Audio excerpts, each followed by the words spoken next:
Hi all, എല്ലാവർക്കും secret PSCയിലേക്ക് സ്വാഗതം. അപ്പോൾ ഇന്നത്തെ ക്ലാസ്സിൽ നമ്മൾ നോക്കുന്നത് ഇന്ത്യ ഹിസ്റ്ററിയാണ്. നമ്മുടെ ക്ലാസ്സുകൾ കാണുന്നവർക്കറിയാം, നമ്മൾ സിലബസ് ബേസ്ഡ് ആയിട്ട് SCRT ചാപ്റ്റേഴ്സും NCRT ചാപ്റ്റേഴ്സും പഠിക്കുന്ന ഒരു സീരീസ് സ്റ്റാർട്ട് ചെയ്തിട്ടുണ്ടായിരുന്നു. കണ്ടു എന്ന് വിചാരിക്കുന്നു. അപ്പോൾ ഇതിൽ നമ്മൾ ഉദ്ദേശിക്കുന്നത് നമ്മുടെ സിലബസ് എടുത്തിട്ട്, അതായത് നമുക്കറിയാം ഇനി വരുന്ന എക്സാമുകൾ, മെയിൻ ആയിട്ടുള്ള എക്സാമുകളാണ് village field assistant, community board LGSൻ്റെ മെയിൻസ് എക്സാം, അതുപോലെ തന്നെ LDC എക്സാം അല്ലേ. പിന്നെ എന്തൊക്കെയാണ് വരുന്നത്, ബേക്കോ LDC വരുന്നുണ്ട്. അടുത്ത കൊല്ലം നമുക്ക് LDC പ്രതീക്ഷിക്കാം, ലാസ്റ്റ് ഗ്രേഡ് പ്രതീക്ഷിക്കാം. അപ്പോൾ നമുക്ക് ഈ ഒരു എക്സാമുകൾക്ക് മുമ്പായിട്ട് SCRT NCRT ചാപ്റ്റേഴ്സാണ് നമ്മൾ കംപ്ലീറ്റ് ചെയ്യേണ്ടത്.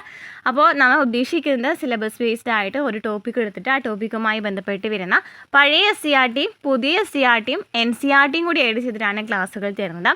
അപ്പോൾ നമ്മുടെ ക്ലാസ്സുകൾ കണ്ടവർക്കറിയാം, നമ്മൾ ഇന്ത്യ ഹിസ്റ്ററിയാണ് ഇപ്പോൾ എടുത്തുകൊണ്ടിരിക്കുന്നത്. ഇന്ത്യ ഹിസ്റ്ററിയിൽ നമ്മൾ ടോപ്പിക്ക് നോക്കുകയാണെന്നുണ്ടെങ്കിൽ ആദ്യം വരുന്നത് ബ്രിട്ടീഷ് ആധിപത്യം, രാഷ്ട്രീയ ചരിത്രമാണ്. പിന്നെ പോർച്ചുഗീസുകാരുടെ വരവെന്ന് പറയുന്നൊരു ഭാഗമുണ്ടല്ലോ, നമുക്ക് കേരള ഹിസ്റ്ററിയിലാണ് മെയിനായിട്ട് ആ ഒരു ഭാഗം വരുന്നത്. പക്ഷെ നമുക്ക് ഇന്ത്യ ഹിസ്റ്ററിയിലും ആ ഒരു ചോദ്യങ്ങൾ ചോദിക്കാറുണ്ട്. അപ്പോൾ അതിൽ തന്നെയാണ് ബ്രിട്ടീഷുകാരും വരുന്നത് അല്ലേ. അപ്പോൾ അത് നമ്മൾ എടുത്തിട്ടുണ്ട്. അതിൻ്റെ നമ്മൾ പ്രീവിയസ് ക്വസ്റ്റ്യൻ ആൻസേഴ്സും തന്നിട്ടുണ്ടായിരുന്നു. നെക്സ്റ്റ് ഒന്നാം സ്വാതന്ത്ര്യ സമരമാണ് നമ്മുടെ ആദ്യത്തെ ക്ലാസ് ആയിരുന്നത്. 1857 ഒന്നാം സ്വാതന്ത്ര്യ സമരത്തെക്കുറിച്ച് പറയുകയാണെന്നുണ്ടെങ്കിൽ പഴയ SCRTയിൽ പറയുന്നുണ്ട്, പുതിയ SCRTയിൽ പറയുന്നുണ്ട്, NCRTയിലും ഒരു ചാപ്റ്റർ വരുന്നുണ്ട്. നമ്മൾ ഡീറ്റെയിൽ ആയിട്ട് എടുത്തിട്ടുണ്ടായിരുന്നു. അതിനെ PYQ ഞാൻ തന്നിട്ടുണ്ടായിരുന്നു. നെക്സ്റ്റ് INC ആണ്. INC ആണെങ്കിൽ അതുപോലെ തന്നെ പഴയ SCRTയിലും പുതിയ SCRTയിലാണ് പറയുന്നത്. NCRTയിൽ അങ്ങനെ അതിനെക്കുറിച്ച് പറയുന്നില്ല. എന്നാൽ കോൺഗ്രസിനെ കുറിച്ച് പറയുന്നുണ്ട്, അത് നമ്മൾ കുറച്ചൊന്ന് ആഡ് ചെയ്തിട്ടുണ്ട്. അതുപോലെ തന്നെ PYQ നമ്മൾ തന്നിട്ടുണ്ടായിരുന്നു. നെക്സ്റ്റ് എന്താണ് സ്വദേശി പ്രസ്ഥാനം, അതുപോലെ തന്നെ നമ്മൾ പഴയ SCRTയും പുതിയ SCRTയും തന്നിട്ടുണ്ട്. സാമൂഹ്യ പരിഷ്കരണ പ്രസ്ഥാനങ്ങൾ നമ്മൾ പഠിച്ചു കഴിഞ്ഞിട്ടുണ്ട്. വർത്തമാന പത്രങ്ങൾ അല്ലേ, വർത്തമാന പത്രങ്ങൾ, സ്വാതന്ത്ര്യ സമര ചരിത്രകാലത്തെ സാഹിത്യവും കലയും, സ്വാതന്ത്ര്യ സമരവും മഹാത്മാഗാന്ധിയും അല്ലേ. അപ്പോൾ ഇവിടെ വരെയാണ് നമ്മൾ എടുത്തു കഴിഞ്ഞിരിക്കുന്നത്. ഈ സ്വാതന്ത്ര്യ സമരവും മഹാത്മാഗാന്ധിയും, അപ്പോൾ ഈ മഹാത്മാഗാന്ധിയുടെ സ്വാതന്ത്ര്യ സമരം എന്നൊക്കെ പറയുമ്പോൾ നമുക്ക് ഡീറ്റെയിൽ ആയിട്ട് പഠിക്കാനുള്ള ഒരു ചാപ്റ്റർ തന്നെയാണ്. പഴയ SCRTയിൽ അത്രയും ഇമ്പോർട്ടൻസ് കൊടുത്ത് പറയുന്നുണ്ട്, പുതിയ SCRTയിൽ ഇമ്പോർട്ടൻസ് കൊടുത്ത് പറയുന്നുണ്ട്, NCRTയിലും ഇതിൻ്റെ ഒരു ചാപ്റ്റർ വരുന്നുണ്ട്. അപ്പോൾ ഈ ഒരു ടോപ്പിക്കുമായി ബന്ധപ്പെട്ട് നമ്മൾ പഴയ SCRT നിന്നും പുതിയ SCRT തന്നിട്ടുണ്ട് അല്ലേ. അപ്പോൾ ഇന്നത്തെ ക്ലാസ്സിൽ നമ്മൾ നോക്കുന്നത് NCRT ആണ്. അപ്പോൾ NCRTയിലും ഈ ഒരു ചാപ്റ്റർ വരുന്നുണ്ട്.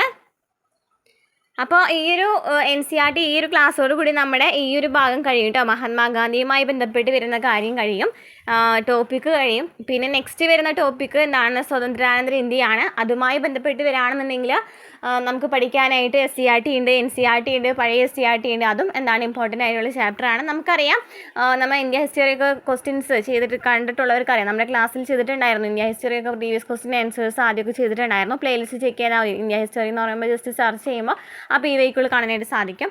അപ്പോൾ അതിലൊക്കെ നമ്മൾ പഠിച്ച കാര്യങ്ങൾ തന്നെയാണ്. സ്വതന്ത്രാനന്തരയിൽ നിന്ന് നന്നായി ചോദ്യങ്ങൾ വരാറുണ്ട് അല്ലേ. ഗാന്ധിജിയും സ്വാതന്ത്ര്യ സമരം എന്ന് പറയുന്ന ഭാഗത്ത് നിന്ന് നന്നായി ചോദ്യങ്ങൾ വരാറുണ്ട്. അപ്പോൾ അതൊക്കെ നന്നായി ചോദ്യങ്ങൾ ചോദിക്കുന്ന ഭാഗങ്ങളാണ്. അതിനാൽ തന്നെ അത്രയും ഇമ്പോർട്ടൻസ് തന്നെ നമുക്ക് SCRTയിലും NCRTയിലും കാണാനായിട്ട് സാധിക്കും. അപ്പോൾ ഇന്നത്തെ ക്ലാസ്സിലേക്ക് കിടക്കാം അല്ലേ. ഇന്നത്തെ ക്ലാസ്സിൽ ഈ സ്വാതന്ത്ര്യ സമരം മഹാത്മാഗാന്ധി എന്ന് പറയുന്ന ഭാഗത്തു നിന്നുള്ള NCRT ക്ലാസ്സാണ്. അതിനുശേഷം നമ്മൾ പറഞ്ഞ സ്വതന്ത്രാനന്തര ഇന്ത്യയാണ് വരുന്നത്. അത് നമ്മൾ ഡീറ്റെയിൽ ആയിട്ട് എടുത്തു തരും. അതിനുശേഷം നമ്മൾ ഇന്ത്യ ഹിസ്റ്ററിയുടെ പ്രീവിയസ് ക്വസ്റ്റ്യൻ ആൻസേഴ്സ് ആണ് ചെയ്യാനായിട്ട് പോകുന്നത് കേട്ടോ. മാക്സിമം ഞാൻ ക്വസ്റ്റ്യൻസ് അതിൽ ഉൾപ്പെടുത്താനായിട്ട് ശ്രമിക്കും. അപ്പോൾ സപ്പോർട്ട് ചെയ്യാം കേട്ടോ. നമ്മൾ ഓരോ ക്ലാസ്സുകളും കാണുമ്പോൾ സപ്പോർട്ട് ഇപ്പോൾ ഓരോ ആദ്യത്തെ ക്ലാസ്സിൽ നമ്മൾ പഠിപ്പിച്ച ആ ഒരു സപ്പോർട്ട് ഉണ്ടല്ലോ, ആ ഒരു സപ്പോർട്ടൊക്കെ വളരെ നന്നായിട്ട് കുറഞ്ഞിട്ടുണ്ട്. ലാസ്റ്റ് ക്ലാസ്സുകളിലേക്ക് വരുമ്പോൾ സപ്പോർട്ട് നന്നായിട്ട് കുറവാണ്. അപ്പോൾ നന്നായിട്ട് സപ്പോർട്ട് ചെയ്യുക. അതുപോലെ തന്നെ കമൻറ്റ് ചെയ്താൽ മതി. അല്ലാന്നുണ്ടെങ്കിൽ ലൈക്കിങ്ങും ചെയ്താൽ മതി, അല്ലെങ്കിൽ ഹൈപ്പിങ്ങും ചെയ്താൽ മതി. ഏതെങ്കിലും ഒരെണ്ണം ചെയ്യാനായിട്ട് ശ്രമിക്കാം കേട്ടോ. അപ്പോൾ അതുപോലെ തന്നെ പ്ലേലിസ്റ്റൊക്കെ ഒന്ന് ചെക്ക് ചെയ്ത് നോക്കാം കേട്ടോ. അപ്പോൾ ക്ലാസ്സിലേക്ക് കിടക്കാം അല്ലേ. കുറച്ച് വലിയൊരു ചാപ്റ്ററാണ്. നമ്മുടെ ഈ ഒരു SCRT പഠിച്ച് കഴിഞ്ഞു എന്ന് വിചാരിക്കുന്നു കേട്ടോ. SCRT പഠിച്ച് കഴിഞ്ഞവർക്ക് നമുക്ക് NCRT, അതെന്ന് വെച്ചാൽ NCRT എന്ന് പറയുമ്പോൾ കുറച്ചധികം ഉണ്ടായിരിക്കും. അപ്പോൾ SCRT പഠിച്ച് കഴിഞ്ഞ പിള്ളേർക്ക് ആണെന്നുണ്ടെങ്കിൽ കുറച്ചും കൂടി ഈസി ആയിരിക്കും ആ ഒരു ക്ലാസ്സുകൾ കാണുമ്പോൾ. നമുക്ക് ക്ലാസ്സിലേക്ക് കിടക്കാം. അപ്പോൾ NCRT ചാപ്റ്റർ വരുന്നത് +2 ആണ്. പ്ലസ് ടു ഹിസ്റ്ററിയിൽ പ്രമേയം 12 മഹാത്മാഗാന്ധിയും ദേശീയവാദ പ്രസ്ഥാനവും നിയമലംഘനവും അതിനപ്പുറവും, അതാണ് നമ്മുടെ ടോപ്പിക്ക് കേട്ടോ. അതാണ് നമ്മുടെ ചാപ്റ്റർ. ഇതിന് മുമ്പത്തെ ചാപ്റ്റർ നോക്കി 11ാമത്തെ ചാപ്റ്ററിൽ നമ്മൾ 1857 ലാഭത്തെക്കുറിച്ച് പറഞ്ഞിട്ടുണ്ടായിരുന്നു. അതിന് മുമ്പത്തെ ചാപ്റ്ററിലാണെങ്കിൽ കുറച്ച് കോളനി ഭരണത്തെക്കുറിച്ച്, പ്രധാനമായിട്ടും അവിടെ നമ്മുടെ റേറ്റ് വാരി വ്യവസ്ഥ, ശാശ്വത ഭൂനികുതി വ്യവസ്ഥ, അങ്ങനെ കുറച്ച് വ്യവസ്ഥകളെ കുറിച്ചിട്ടൊക്കെ നമ്മുടെ ഒരു ചാപ്റ്ററിൽ ഡിസ്കസ് ചെയ്തിട്ടുണ്ടായിരുന്നു അല്ലേ. അപ്പോൾ 12ാമത്തെ ചാപ്റ്ററിൻ്റെ പേരെന്താണ്, മഹാത്മാഗാന്ധിയും ദേശീയവാദ പ്രസ്ഥാനവും എന്നാണ്. ക്ലിയർ ആവുന്നുണ്ടെന്ന് വിചാരിക്കുന്നു. ക്ലിയർ അല്ലാന്നുണ്ടെങ്കിൽ ഞാൻ എന്ത് ചെയ്യാം, ഈ ഒരു ടെക്സ്റ്റ് ബുക്ക് എന്തായാലും ഞാൻ ടെലിഗ്രാം ഗ്രൂപ്പിൽ ഇടാം കേട്ടോ. ടെലിഗ്രാം ഗ്രൂപ്പിൽ ഇടാം. ടെലിഗ്രാം ഗ്രൂപ്പിൽ ജോയിൻ ചെയ്യാത്തവരുണ്ടെന്നുണ്ടെങ്കിൽ ജോയിൻ ചെയ്യാം. എൻ്റെ ഡിസ്ക്രിപ്ഷനിൽ അതിന് ലിങ്ക് കിടക്കുന്നുണ്ട്. അല്ലാന്നുണ്ടെങ്കിൽ നമ്മുടെ ചാനൽ എടുത്ത് നോക്കിയാലും നമുക്ക് മുകളിൽ ഞാൻ ഡിസ്ക്രിപ്ഷനിൽ കേട്ടോ നമ്മുടെ ചാനൽ എടുത്ത് നോക്കുകയാണെങ്കിൽ അതിൽ നമ്മൾ ടെലിഗ്രാം ലിങ്ക് കൊടുത്തിട്ടുണ്ട്. അപ്പോൾ അതിൽ ജോയിൻ ചെയ്യാം. ഈ ടെക്സ്റ്റ് ബുക്കൊക്കെ നമ്മൾ അതിൽ ഇട്ട് തരുന്നതായിരിക്കും. അപ്പോൾ അത് പഠിച്ചതിന് ശേഷം നമുക്ക് ഒന്നും കൂടി ടെക്സ്റ്റ് ബുക്ക് വായിക്കണമെന്നുണ്ടെന്നുണ്ടെങ്കിൽ അത് പോയിട്ട് വായിച്ച് നോക്കാം. കാരണം നമ്മളിതിൽ ഇമ്പോർട്ടൻ്റ് ആയിട്ടുള്ള പോയിൻറ്റ്സ് മാത്രം പറയുന്നുള്ളൂ. ഡീറ്റെയിൽ ആയിട്ട് വലിച്ചു വാരിയിട്ട് അങ്ങനെ പറയുകയാണെന്നുണ്ടെങ്കിൽ നമ്മുടെ ക്ലാസ് ഇപ്പോഴൊന്നും തീരൂല. ഓക്കെ, അപ്പോൾ ക്ലാസ്സിലേക്ക് കിടക്കാം. പിന്നെ അത് മാത്രമല്ല, നമുക്ക് ഇനി വരുന്ന വില്ലേജ് ഫീൽഡ് അസിസ്റ്റൻറ്റ് എക്സാമൊക്കെ അടുത്ത മാസമൊക്കെ ആയിട്ടുണ്ടാവും അല്ലേ. അപ്പോൾ മാക്സിമം നമുക്ക് ഈ ഒരു ടോപ്പിക്സ് കംപ്ലീറ്റ് ചെയ്യണം. അപ്പോൾ മഹാത്മാഗാന്ധിയും ദേശീയവാദ പ്രസ്ഥാനവും ഇവിടെ നമുക്ക് ആദ്യം പഠിക്കാനായിട്ടുള്ളത് സിവിൽ നിയമലംഘനവും അതിനപ്പുറമാണ്. ദേശീയതയുടെ ചരിത്രത്തിൽ മിക്കപ്പോഴും ഒരൊറ്റ വ്യക്തിയെ ഒരു രാജ്യത്തിൻ്റെ നിർമ്മിതവുമായി ബന്ധപ്പെട്ട് കാണാറുണ്ട്.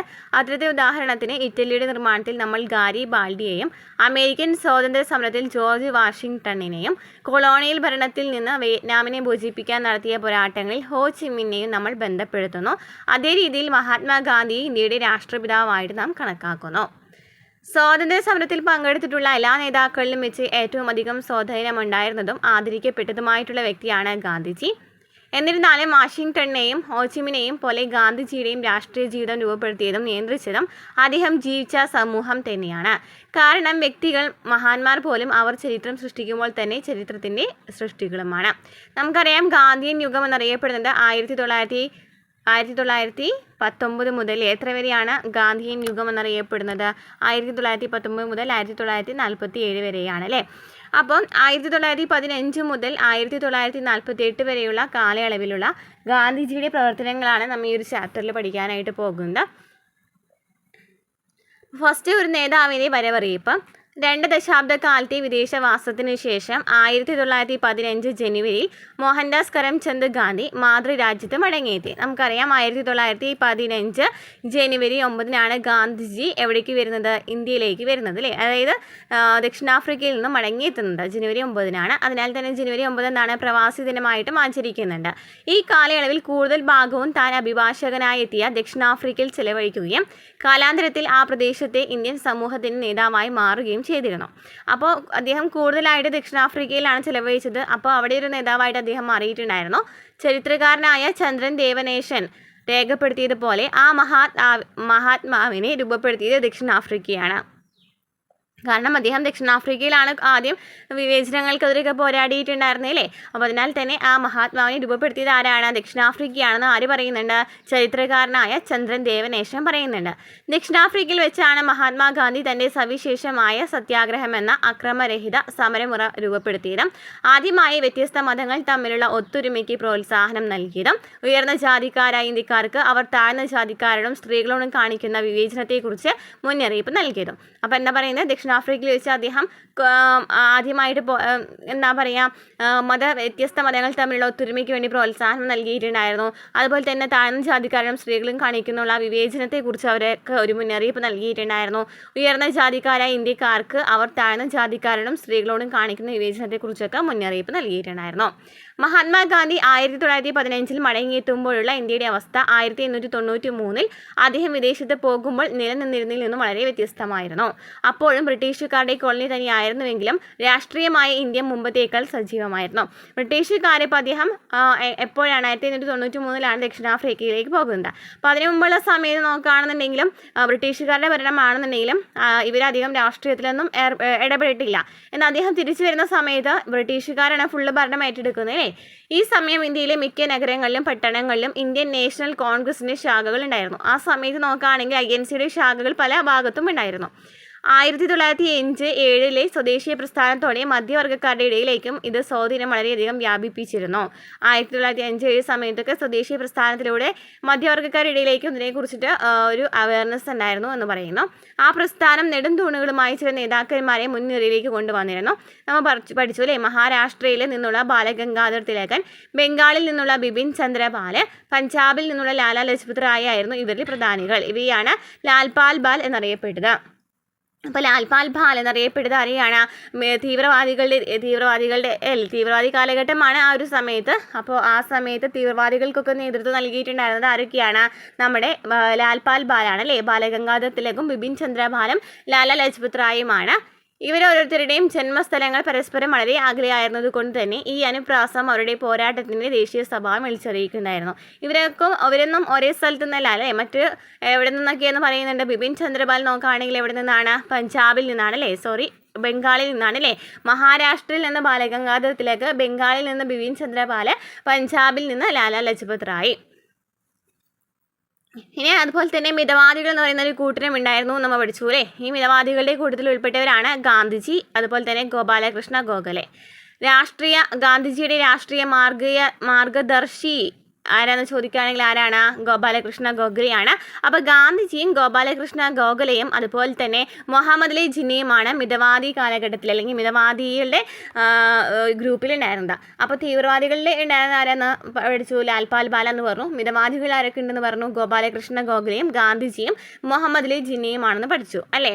ഗോഖലെയുടെ ഉപദേശപ്രകാരം ഇന്ത്യയുടെ മണ്ണിനെയും മനുഷ്യരെയും മനസ്സിലാക്കാൻ ഗാന്ധിജി ഒരു വർഷക്കാലം ബ്രിട്ടീഷ് ഇന്ത്യയിൽ ചുറ്റി സഞ്ചരിച്ചിരുന്നു. അപ്പോൾ ഗോഖലെയാണ് രാഷ്ട്രീയ ഗുരു എന്ന് പറഞ്ഞു അല്ലേ. അദ്ദേഹത്തിൻ്റെ രാഷ്ട്രീയ ഗുരു എന്ന് പറയുന്നത് ആരാണ്? അല്ലെങ്കിൽ എന്താണ് രാഷ്ട്രീയ മാർഗദർശി എന്നൊക്കെ ചോദിക്കുകയാണെങ്കിൽ ആരാണ്? ഗോപാലകൃഷ്ണ ഗോഖലെയാണ്. അപ്പോൾ അദ്ദേഹം പറയുകയാണ് ഗാന്ധിജിയോട് ഒരു വർഷം എല്ലായിടത്തേക്കൊന്നും പോയിട്ട് സഞ്ചരിക്കുമോ, അതിലത്തെ നമ്മുടെ ഇന്ത്യയിലെ കാര്യങ്ങളൊക്കെ മനസ്സിലാക്കാൻ പറഞ്ഞു. അങ്ങനെ ഗാന്ധിജി ഒരു വർഷക്കാലം ബ്രിട്ടീഷ് ഇന്ത്യയിൽ ചുറ്റി സഞ്ചരിച്ചു. 1916 ഫെബ്രുവരിയിൽ ബനാറസ് ഹിന്ദു സർവകലാശാലയുടെ ഉദ്ഘാടന വേദിയായിരുന്നു അദ്ദേഹം ആദ്യമായി പ്രത്യക്ഷപ്പെട്ട പൊതുപരിപാടി. അപ്പോൾ അദ്ദേഹം ആദ്യമായിട്ട് പങ്കെടുത്ത സമ്മേളനം അല്ലെങ്കിൽ പരിപാടി ചോദിക്കുകയാണെങ്കിൽ ഏതാണ്? ബനാറസ് ഹിന്ദു സർവകലാശാലയുടെ ഉദ്ഘാടന വേദിയാണ്. 1916 ഫെബ്രുവരിയിലാണ് ബനാറസ് ഹിന്ദു സർവകലാശാലയുടെ ഉദ്ഘാടനത്തിന് ആദ്യമായിട്ട് ആ ഒരു പരിപാടിയിൽ ആദ്യമായിട്ട് ആര് വരുന്നത്? ഗാന്ധിജി വരുന്നത്. ക്ലിയർ ആണല്ലോ, പഠിച്ചു വെച്ചിരിക്കുക കേട്ടോ. 1916 ആദ്യമായിട്ട് ഗാന്ധിജി ബനാറസ് ഹിന്ദു സർവകലാശാലയുടെ ഉദ്ഘാടനത്തിന് ആദ്യമായിട്ട് പങ്കെടുത്തിട്ടുണ്ടായിരുന്നത്. ഈ പരിപാടിയിലെ ക്ഷണിതാക്കളിൽ ബനാറസ് ഹിന്ദു സർവകലാശാലയുടെ സ്ഥാപനത്തിന് സംഭാവനകൾ നൽകിയ നാട്ടുരാജാക്കന്മാരും മനുഷ്യസ്നേഹികളൊക്കെ ഉണ്ടായിരുന്നു. ആനി ബസന്റിനെ പോലെയുള്ള കോൺഗ്രസിലെ ചില പ്രധാന നേതാക്കളും അവിടെ ഉണ്ടായിരുന്നു. അപ്പോൾ ആ സമയത്തൊന്നും ഗാന്ധിജി ബാക്കിയുള്ളവരെ വെച്ച് നോക്കുകയാണെന്നുണ്ടെങ്കിൽ അത്ര അറിയപ്പെട്ട ആളൊന്നായിരുന്നില്ല.